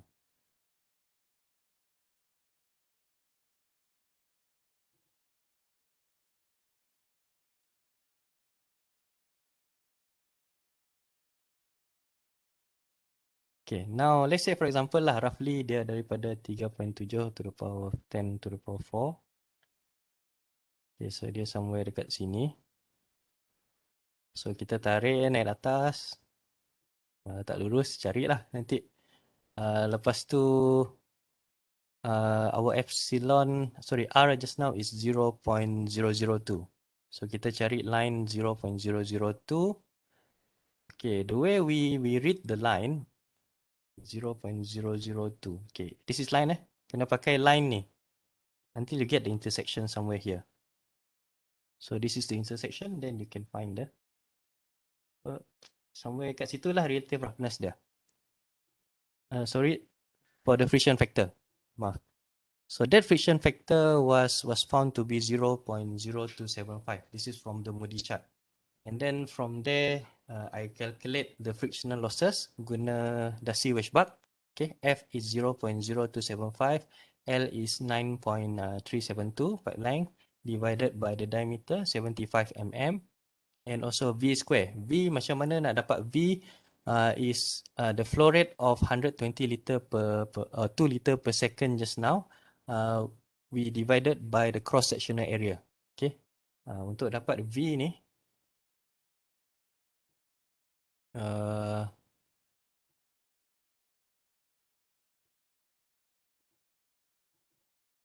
untuk dapat V ni, V sama dengan Q divided by cross sectional area. Cross sectional area adalah area of pipe tu lah, cross sectional area tu. Okay, and then divided by 2G, then this is what we have. Okay, notice that the head is actually in meter. So we are actually maksudnya kalau you letak dekat manometer, for this kind of situation, the friction losses will actually lebih kurang sama dengan air dalam tube tu naik dalam 0.0355 meter. Okay, ini ketinggian air dalam manometer tube lah. Perumpamaannya lah. So this is what we have for major. This is what we call as major losses. Okay, ini frictional losses disebabkan oleh pipe tu saja. Okay, itu komponen yang pertama. That is the first component. Any question? This is how we read the Moody chart. That is the most or not to say most efficient, but that is one of the correct way to use Darcy-Weisbach equation, or you can actually use the Colebrook equation to find the frictional factor. Any question on the major losses? Mana tadi? Ada soalan tak on the major losses? So basically, I calculate by using Darcy-Weisbach lah. I'm not calculating by Hazen-Williams because the pipe is much lower. But it is just the matter of plugging in the equation into the substituting the value into the equation. So sama sajalah you pakai Hazen-Williams ke Darcy-Weisbach ke, as long you have all of the parameter, you will not have any problem. Okay, that is the first step on kita pakai Moody chart tadi lah. Semua faham tak macam mana guna Moody chart ni? This is the important thing that if you are using Darcy-Weisbach lah, you need to understand the Moody chart. If you read it wrongly, then your head will be wrong. When your head is wrong, then your pump size will be wrong. The water will not flow. That's the ultimate problem if you do not have the correct head loss. Okay. Okay, next is that let us look into ini untuk major losses. Okay, you can use Hazen-Williams or Darcy-Weisbach for major losses.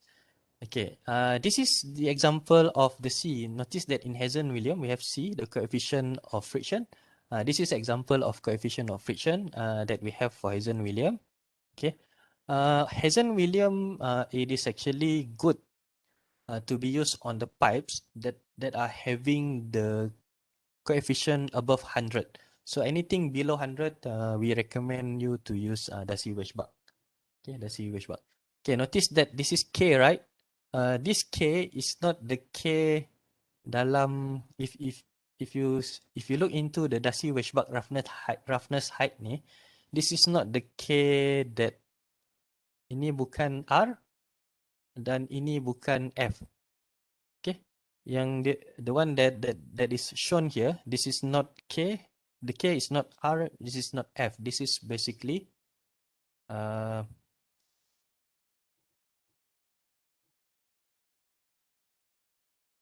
okay, this K is basically this is equal to the epsilon dalam in Moody chart. Okay, this is equal to the epsilon in the Moody chart. Okay, kalau you tengok dalam Moody chart itu adalah this sorry, no, not this value. Saya tersilap. Not that value. This is basically equal to this value. Dia sama dengan R.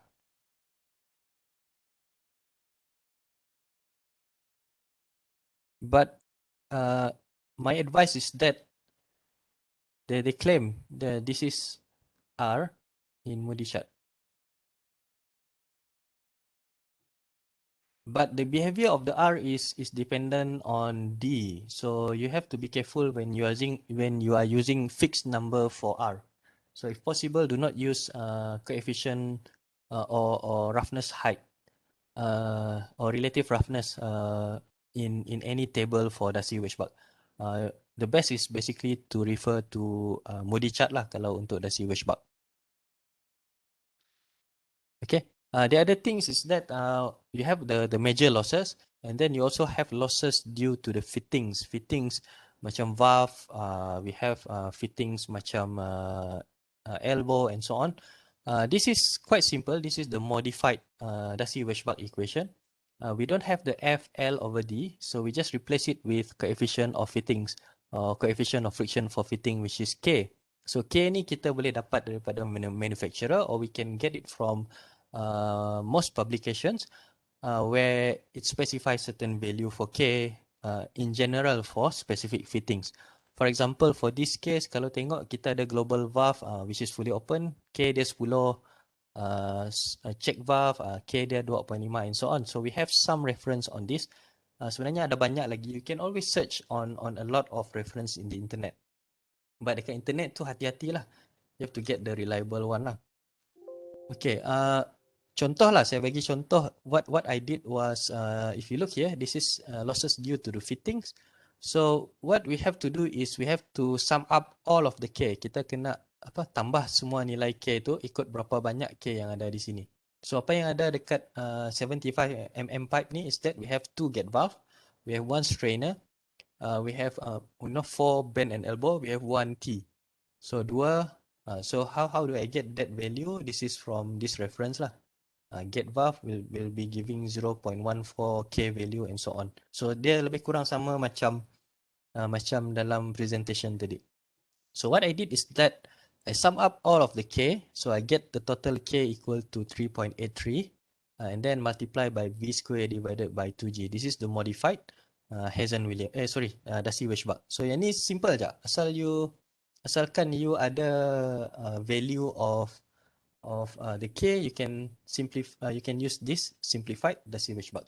So untuk ni memang kami recommend sangat-sangat for those who are calculating for minor losses in pipeline and so on, to use Darcy-Weisbach rather than other equations. Sebab other equation agak susah untuk di manipulate. So use Darcy-Weisbach. It is straightforward. It's easy for you to get the quick answer. Okay.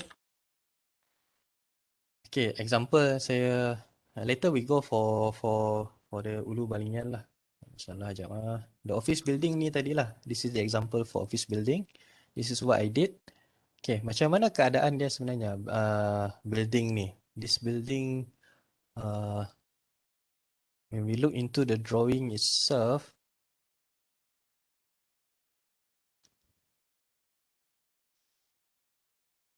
okay, this is this is one of the floor lah. Mungkin tak nampak sangat. Basically one of the floor we have the pipe, okay, pipe from the ground floor going up and then dia bergerak. So setiap element ni you can see that each of this element it will have this one will have elbow, T and so on. Kadang-kadang ada tempat elbow and T. Sometimes you have valve. Ni tak nampak valve dan sebagainya lah. Okay. So this kind of fittings that we have to consider. Macam mana nak tengok fitting, we have to actually sketch it first, and then from the sketch we calculate it straight away. This is basically the site plan lah. Kalau tengok the site plan, this is the pump house. So pump house,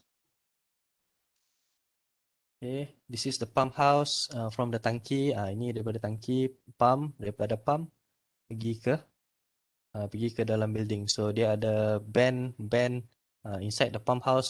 Dia ada detail lagi drawing. There are valve, there are strainer, bellow and so on, damper dan sebagainya dalam bilik ni. So all of those are being taken care with the coefficient of friction, that K value tadi. Okay, this is for balai polis, office lah. Dia bukanlah kira balai. It is considered as office. This is what we have for officers. And Ulu Balingan, this is one example for Ulu Balingan. We have to use this because we don't have architect in our team. This is the layout. Okay, Ulu Balingan. This is the what they call it one, the schematic lah. Yang Ulu Balingan dia senang sikit. We just use the schematic. You have to calculate all of the losses daripada raw water pump naik ke atas. This is being measured on site lah, naik ke atas. And then each of these you have to calculate using all of this part using Hazen-Williams. Using Darcy-Weisbach. So that's why you can see that in this table, kalau you tengok dalam table ni, dia ada different component. Okay, each component will have its frictional losses and losses due to fitting lah. So towards the end, what we have to do is basically we have to sum up all of the frictional losses and losses due to the fitting. We have to calculate everything and then we have the total frictional losses, okay, which is 3.5565 yang ni lah. So dia lebih kurang sama macam 3.6 meter height of water. Okay. Losses dia lebih kurang sama macam kita nak hantar air tu pada ketinggian 3.6 meter dari paras tanah. So itu maksud the water gauge lah, 3.6 meter of water gauge of frictional losses. But we are quite uncertain on the site condition. Kita tak tahu nanti the quality of the product and so on that being installed. So I'm not really confident to use exactly 3.6. So I add up another 20%. Okay, so based on my judgment and so on, I add up another 20% of factor of 0.7. So basically, and we have this nozzle because this is basically a hose reel. So at the end of the hose reel, we have a nozzle. So nozzle pun ada losses about 7 meter. Okay. And then we have the static head. Static head is actually the height of the building. Okay. Daripada atas tanah sampai tempat yang paling tinggi, 10.5. So the required pressure at hose entrance is 21 meter. So hose reel tu perlu 2 bar, 21 meter of pressure dekat hujung hose reel tu. So this is required pressure. So air keluar mesti keluar dengan 2 bar, 21 meter. So the total head required by the pump is 42.7, so about 43 meter. So pump kena ada 43 meter of the head. So it is having component of frictional losses. Static head is just ketinggian antara tanah ataupun antara pump tu up to the highest fitting. Okay. Example dia macam ni lah.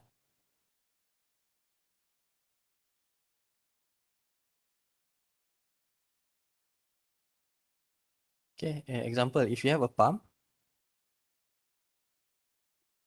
okay, pumping from a tank, pump naik atas, okay, and then the pump pergi dalam satu tangki paling tinggi lah. So the height of the tangki is basically, katalah ni height dia adalah T lah. Okay, so the component of losses, dia akan ada major losses plus minor losses. Ini untuk tank saja. We don't have nozzle, we don't have anything else. So it is just major losses because we just want to transfer water from here sampai ke sini saja. So basically we have to find the proper pipe. We just have to calculate the major losses and minor losses for the proper pipe size. Ini yang dekat sini lah. And for pump size, we have to, the head of the pump will be equal to major losses plus minor losses plus static head. Static head is basically T lah, ketinggian daripada pump ni sampai atas tangki tu. So basically paling bagus kita follow the inlet lah. Okay. One question is that if, let's say for example, if we have a situation where our pump is supplying, okay, supplying macam ni, dia kena naik atas dulu, lepas tu turun balik, dan baru supply macam ni. So what will be the static head? Is it T1 or T2? Mana satu dia punya static head? Which one will you take?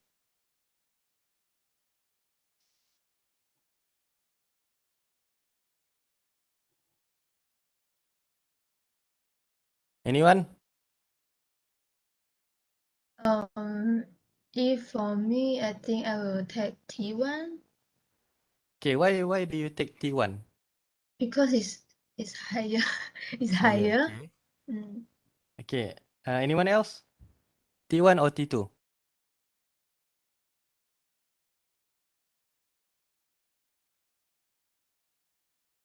Okay. So my suggestion is that it really depend on the pump curve. Later I will explain more on the pump curve itself. the correct, theoretically the correct one, T2 is the static head. Theoretically, okay. But you have to remember that whatever that you have learned by the book,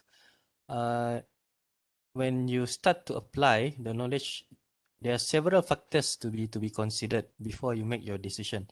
Theoretically, T2 is the correct static head because theoretically, whatever that if you consider this area, whatever that goes up will actually being neutralized by the gravity. That is when it is during the operation. But what about during the starting? During the starting of the pump, do we need to consider the full flow rate for T1? Okay, itu yang kita, that is one of the question. That's why we have to go back and then look into the pump curve itself. So that's why normally, if we have a pump curve, we don't really select the pump at this point. We always want to select pump at this point. So that in this kind of case, we have to make sure that our operating point is at this point. Okay, ini adalah untuk ni. And this is for the highest point is somewhere there. So this is where our flow rate is operating at full flow rate that we need. Over here, we just need it for starting. So we don't want to waste our energy, especially the electrical bill, for a bigger pump that we don't really need.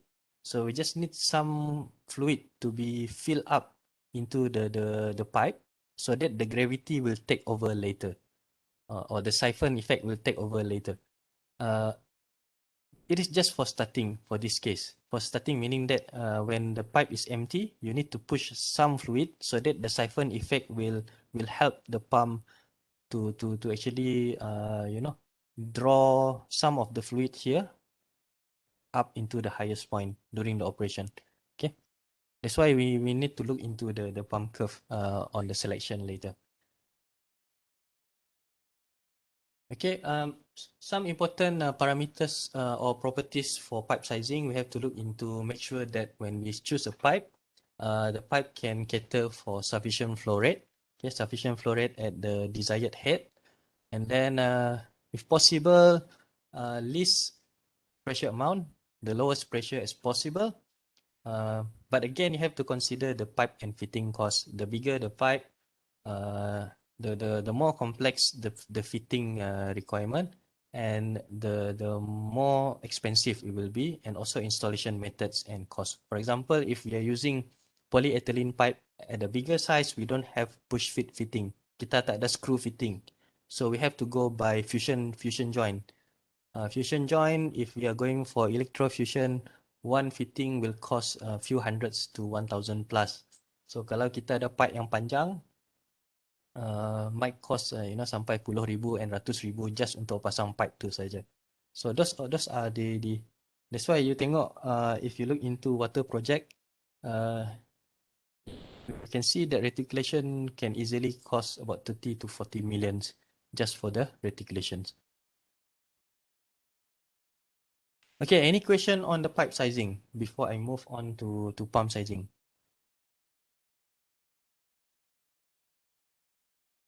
Ada soalan?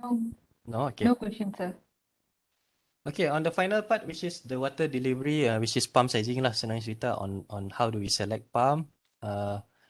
In common type of pump for water supply, kita ada dua jenis. Biasanya lah, ini pump yang biasa. Dan we also know that in the world there are two types of this pump, either centrifugal pumps or PD pump, positive displacement pump. So positive displacement pump, centrifugal pump commonly available in the market. We have inline and also end suction. Inline normally whatever that is being, the suction side and the delivery side are normally on the same level. So that one what we call as the inline. End suction, normally the centrifugal pump, the delivery is higher than the suction side. Okay. Ini contoh keadaan end suction lah. Masuk sini, keluar sini. Ini pun masuk sini. dia akan masuk sini, keluar sini. So end suction. For inline, masuk sini, keluar sini. So that's why they are called inline. So we have for each of these, we have inline, we have horizontal, split case, single stage, long couple. Okay, inline. Ni pump besar lah, normally for pump besar. We also have horizontal and vertical, single stage, long couple and close couple. Okay, and also we have multi-stage pump, close couple. So what are the difference between single stage and multi-stage pump? Normally, single stage pump will have a lower flow rate. Lower head, but a slightly higher flow rate. But multi-stage pump will have higher head, but slightly lower flow rate. So uh, both of this category of the pump have its own advantage and disadvantage lah. Sama juga for end suction, we have horizontal. Normally end suction only horizontal. We have single stage and multi stage. Close couple, long couple, and also close couple for multi stage. These are the pump daripada Grundfos. We have a lot of pumps from Ibara, Surumi. Those normally the category are similar lah. Okay, and we have types of flow in the pump. We have radial flow pump. Okay, kita ada radial flow, kita ada mixed flow pump. Radial flow normally macam end suction lah, coming in from one, it is going out on the radial direction of the movement of the impeller. Mixed flow is in between radial and axial flow, meaning that it doesn't go radial, it doesn't go axial. Axial macam propeller type of pump, it will go to axial flow pump. Okay. Most of the pump that we have are basically either mixed flow pump or radial flow pump. Jarang kita guna axial flow pump lah. Okay, some categorization based on head and flow rate. If we are going for high head, normally we will go for multi-stage radial flow pump. That is the highest head that we have for the pump. If we are going for low head but high volume, then we should go for axial pump. Otherwise, in between we have mixed flow and also single stage radial. So mixed flow is covering a very wide range of flow rate, but very limited head available. So it really depend on our head and flow rate of the pump. Okay, while for PD pump jarang untuk kita guna untuk deliver water. But most of the time in water treatment, PD pump or positive displacement pump is being used for dosing pump. I'm not going to elaborate further on this because we are not looking in details on PD pumps. So boleh tengok sendiri nantilah. This one, dia ada satu handbook. I'll share the handbook with you guys also later. Okay, the common application for pumps, pump types in water supply, the centrifugal pump normally for water delivery. Well, just like I said just now, PD pump normally is used for chemical dosing. Okay.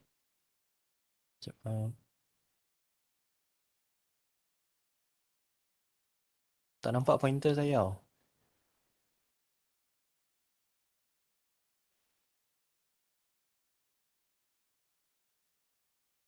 Okay. Okay. Example of pump sizing. Yang ni jap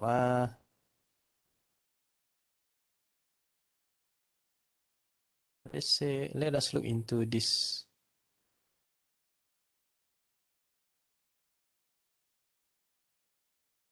Ni tadi. Okay. For pump sizing, the important thing is that you have to have two important things. Untuk pump sizing ada dua parameters. There are two parameters that you really need for you to specify to the supplier of the pump. You need to have the information of flow rate, which is the Q, and also head, which is the H. Because dekat pump, because they have to match the pump with the pump curve later to look into the suitability of the pump. Tengok dekat mana kita punya system curve. So if system curve is here, maybe dia akan pergi atas sikit, dia ambil pump ni lah. Okay, so that thing will be available in the pump curve. So for this case, for example, macam this case, I calculated one is the furthest hose reel, the other one is the highest hose reel. Found out that the highest hose reel require more head. So that head is the head of the pump, which is 48 meter. So pada case ni, and the hose reel, kalau tengok this is the specification of the pump that I specify, which is 48 meter. Flow rate should be 120 liters per minute. And also efficiency is really depend on the availability, estimated hydraulic power. You have to use your knowledge in fluid mechanics to calculate the power based on head and the flow rate. Okay. So if estimated pump efficiency is this, and then this is the powers requirement that we need to provide to electrical engineer to basically give us the power amount of power that we need lah. Okay, sekejap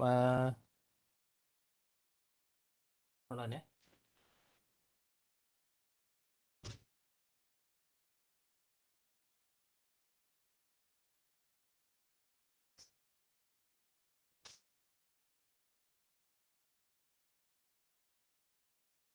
Okay.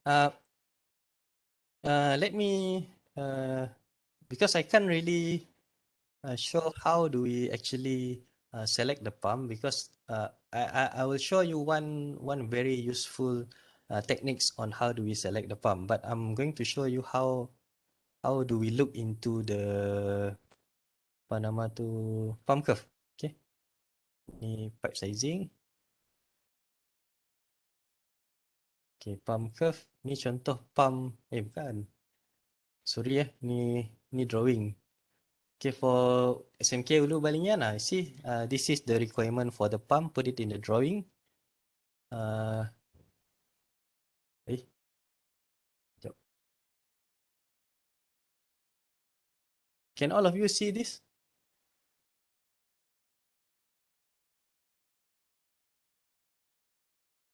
Can I get some feedback? Okay. You can see that here. You can see my cursor, right? Can, sir. Okay. If you look here, we have this is the pump that we specify based on the calculation of the frictional losses plus static head. Ini daripada dasi washback lah. Ini flow rate daripada storage tadi yang mula-mula kita size tank tu. Ini yang diperlukan untuk tempoh sehari 3.5 liter per second. So ini kita pakai pump Grundfos SP175. Ini yang I'll show you how the pump looks like, and it is actually a three-phase pump lah. We have one duty and standby. Ini arrangement for the pump. Duty whenever that duty dah bergerak maybe for 12 hours, then we on the standby. Duty stop untuk rehat. So something macam tu lah. So these are the information that we need to provide to the pump supplier for them to select the pump for us. So this one is being selected by Grundfos. They select SP175 for me for 338 meter and 3.5 liter per second. So they give me the pump curve. The pump curve. Okay, ini untuk Grundfos SP175. Okay, ini this is the product that is being given to me, and when we look into the pump curve, the operation of the pump is basically somewhere at 38. You can see that somewhere at, so we are confident that the pump is basically very, very strong. So at 38, we still have a lot of ample spaces or ample head for us to basically have the flow moving. So if you look into 38, okay, 38 head 38 kan, pada head 38 you can only supply around 17. You can supply around 17 lah, lebih kurang 17 cubic meter per hour. Tadi drawing tu. Oh ni. So what do we need here for the pump? For the pump, we need 3.5 liter per second. So we convert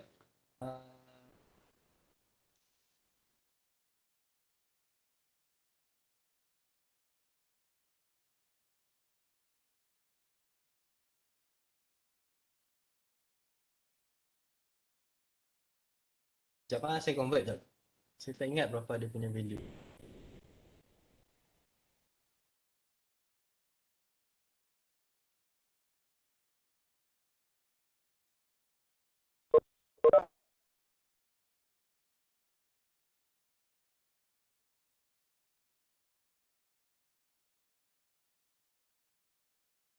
It is basically around 12.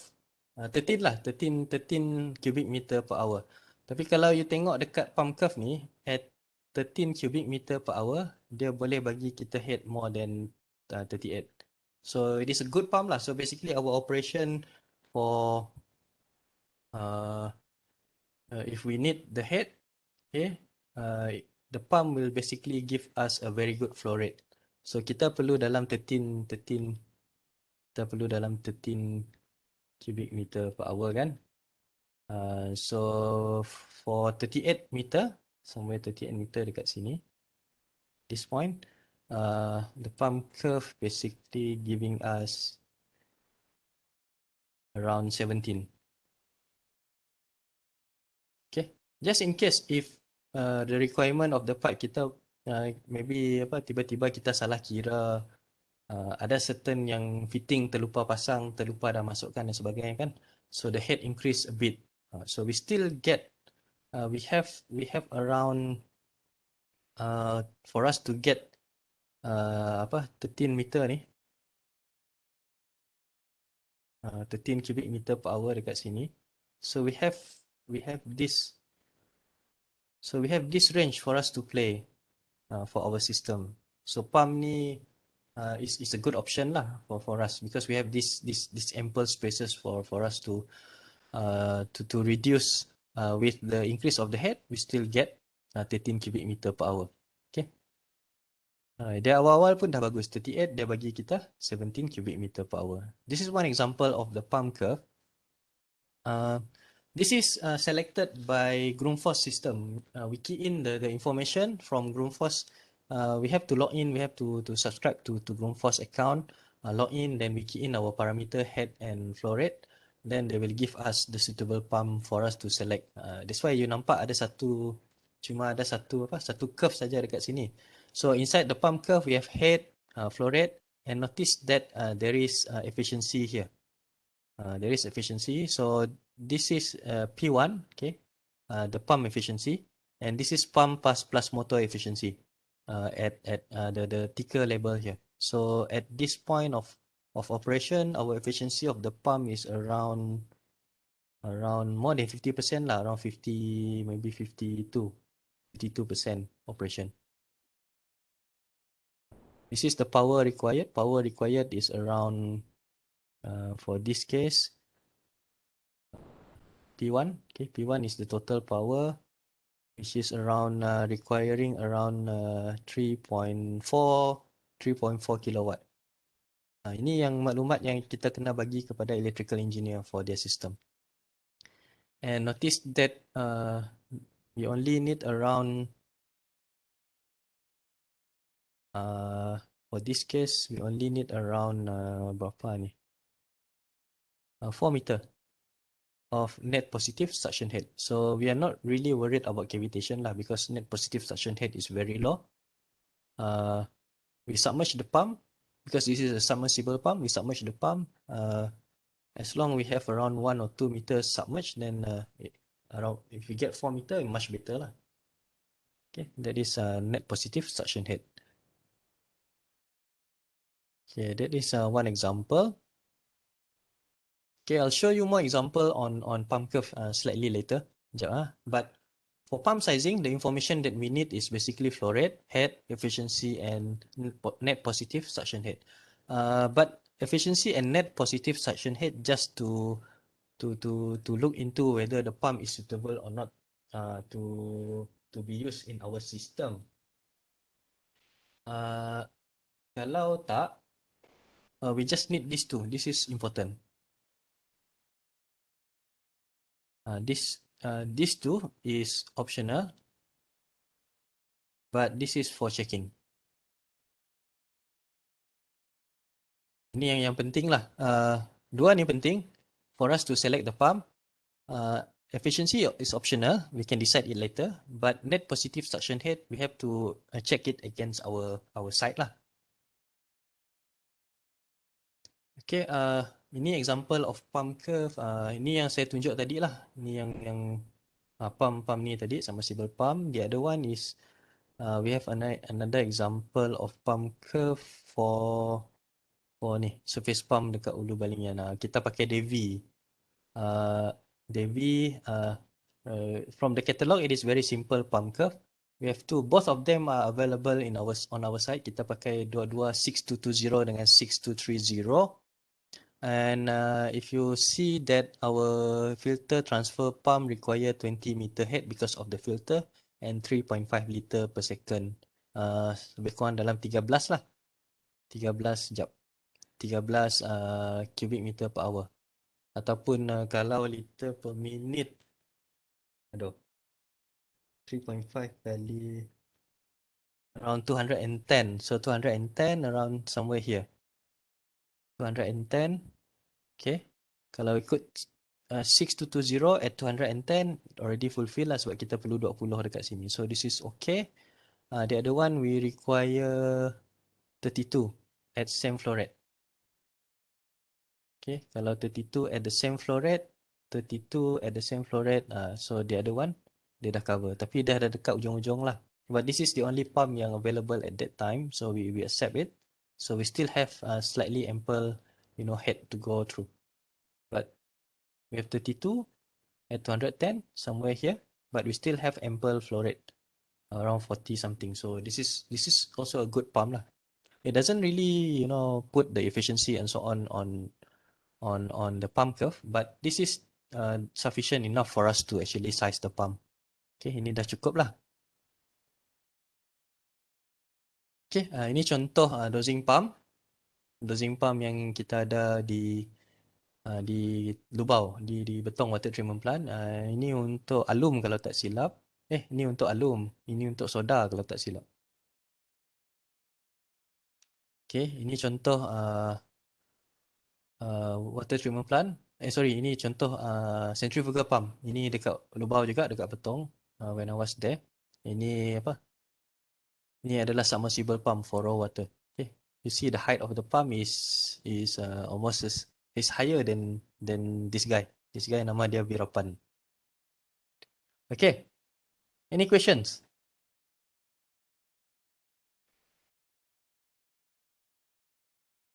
Ada soalan? No, sir. Okay. So additional things for you to consider. This is not being covered in this but I'm going to show you some examples. Tapi saya tak ada gambar lah. Okay, I'm going to show you some examples on for example for this system. Okay, for the pump to run properly, it will require power supply. You need a cooperation from electrical engineer. Of course, it will require starter. Most of the time, kalau projek kecil-kecil, kita pakai direct online starter saja. We have soft starter, we have VSD and so on. We also have control philosophy, macam mana kita nak control pump tu, guna sensor apa ataupun kita nak guna timer ke apakah, itu control philosophy, and also sensors if we need to control the pump by using sensors. Itu yang penting lah. Okay, sebagai contoh,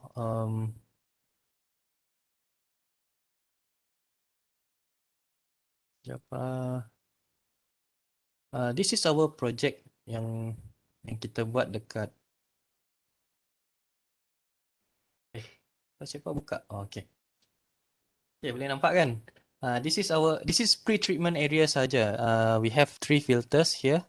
We have tanks, we have pumps. Kita ada surface pump. This is the this is the raw water tank. We try to make it wider, but no wide tank available. So this is raw water. Doesn't really become a good sedimentation tank lah. It doesn't really become a settling tank.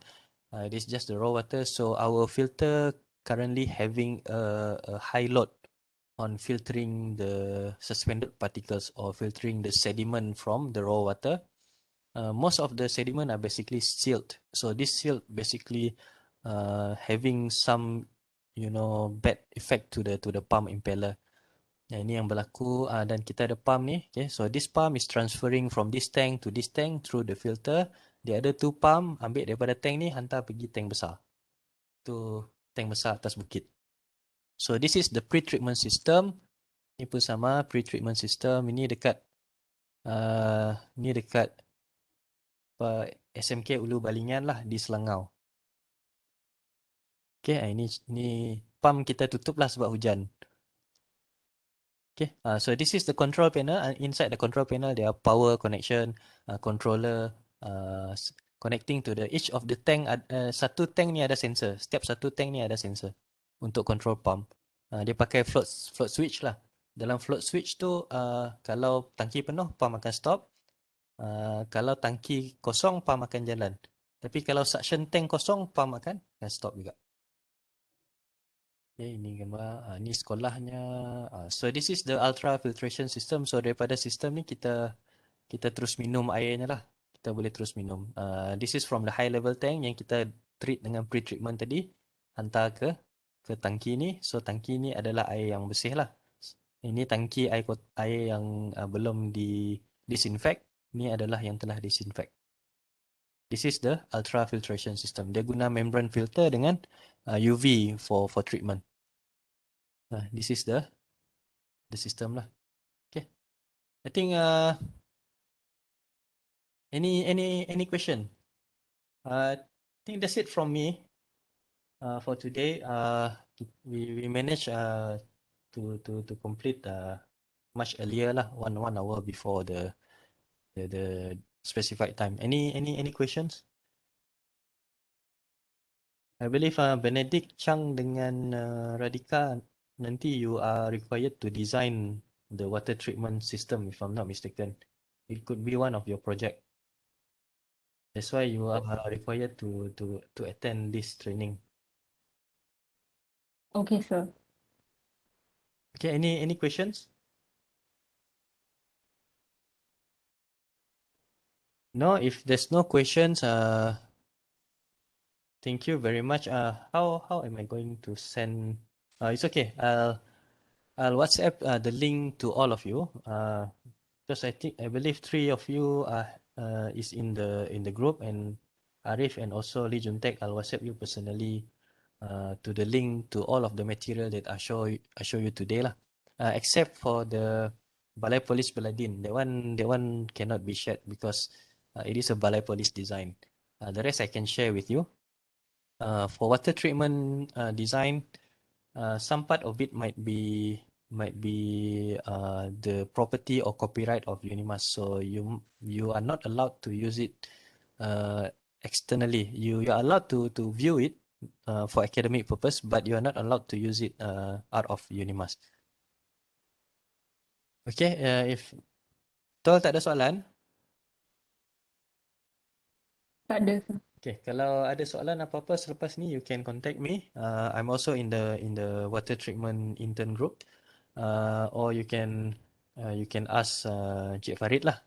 Okay, any of us, we can assist you in any way that you need. Okay, thank you very much for your attention. Okay, kalau tak ada apa lagi, we end the session. So, bye. Assalamualaikum. Thank you, sir. Okay, no problem. Thank you, sir. Thank you, sir.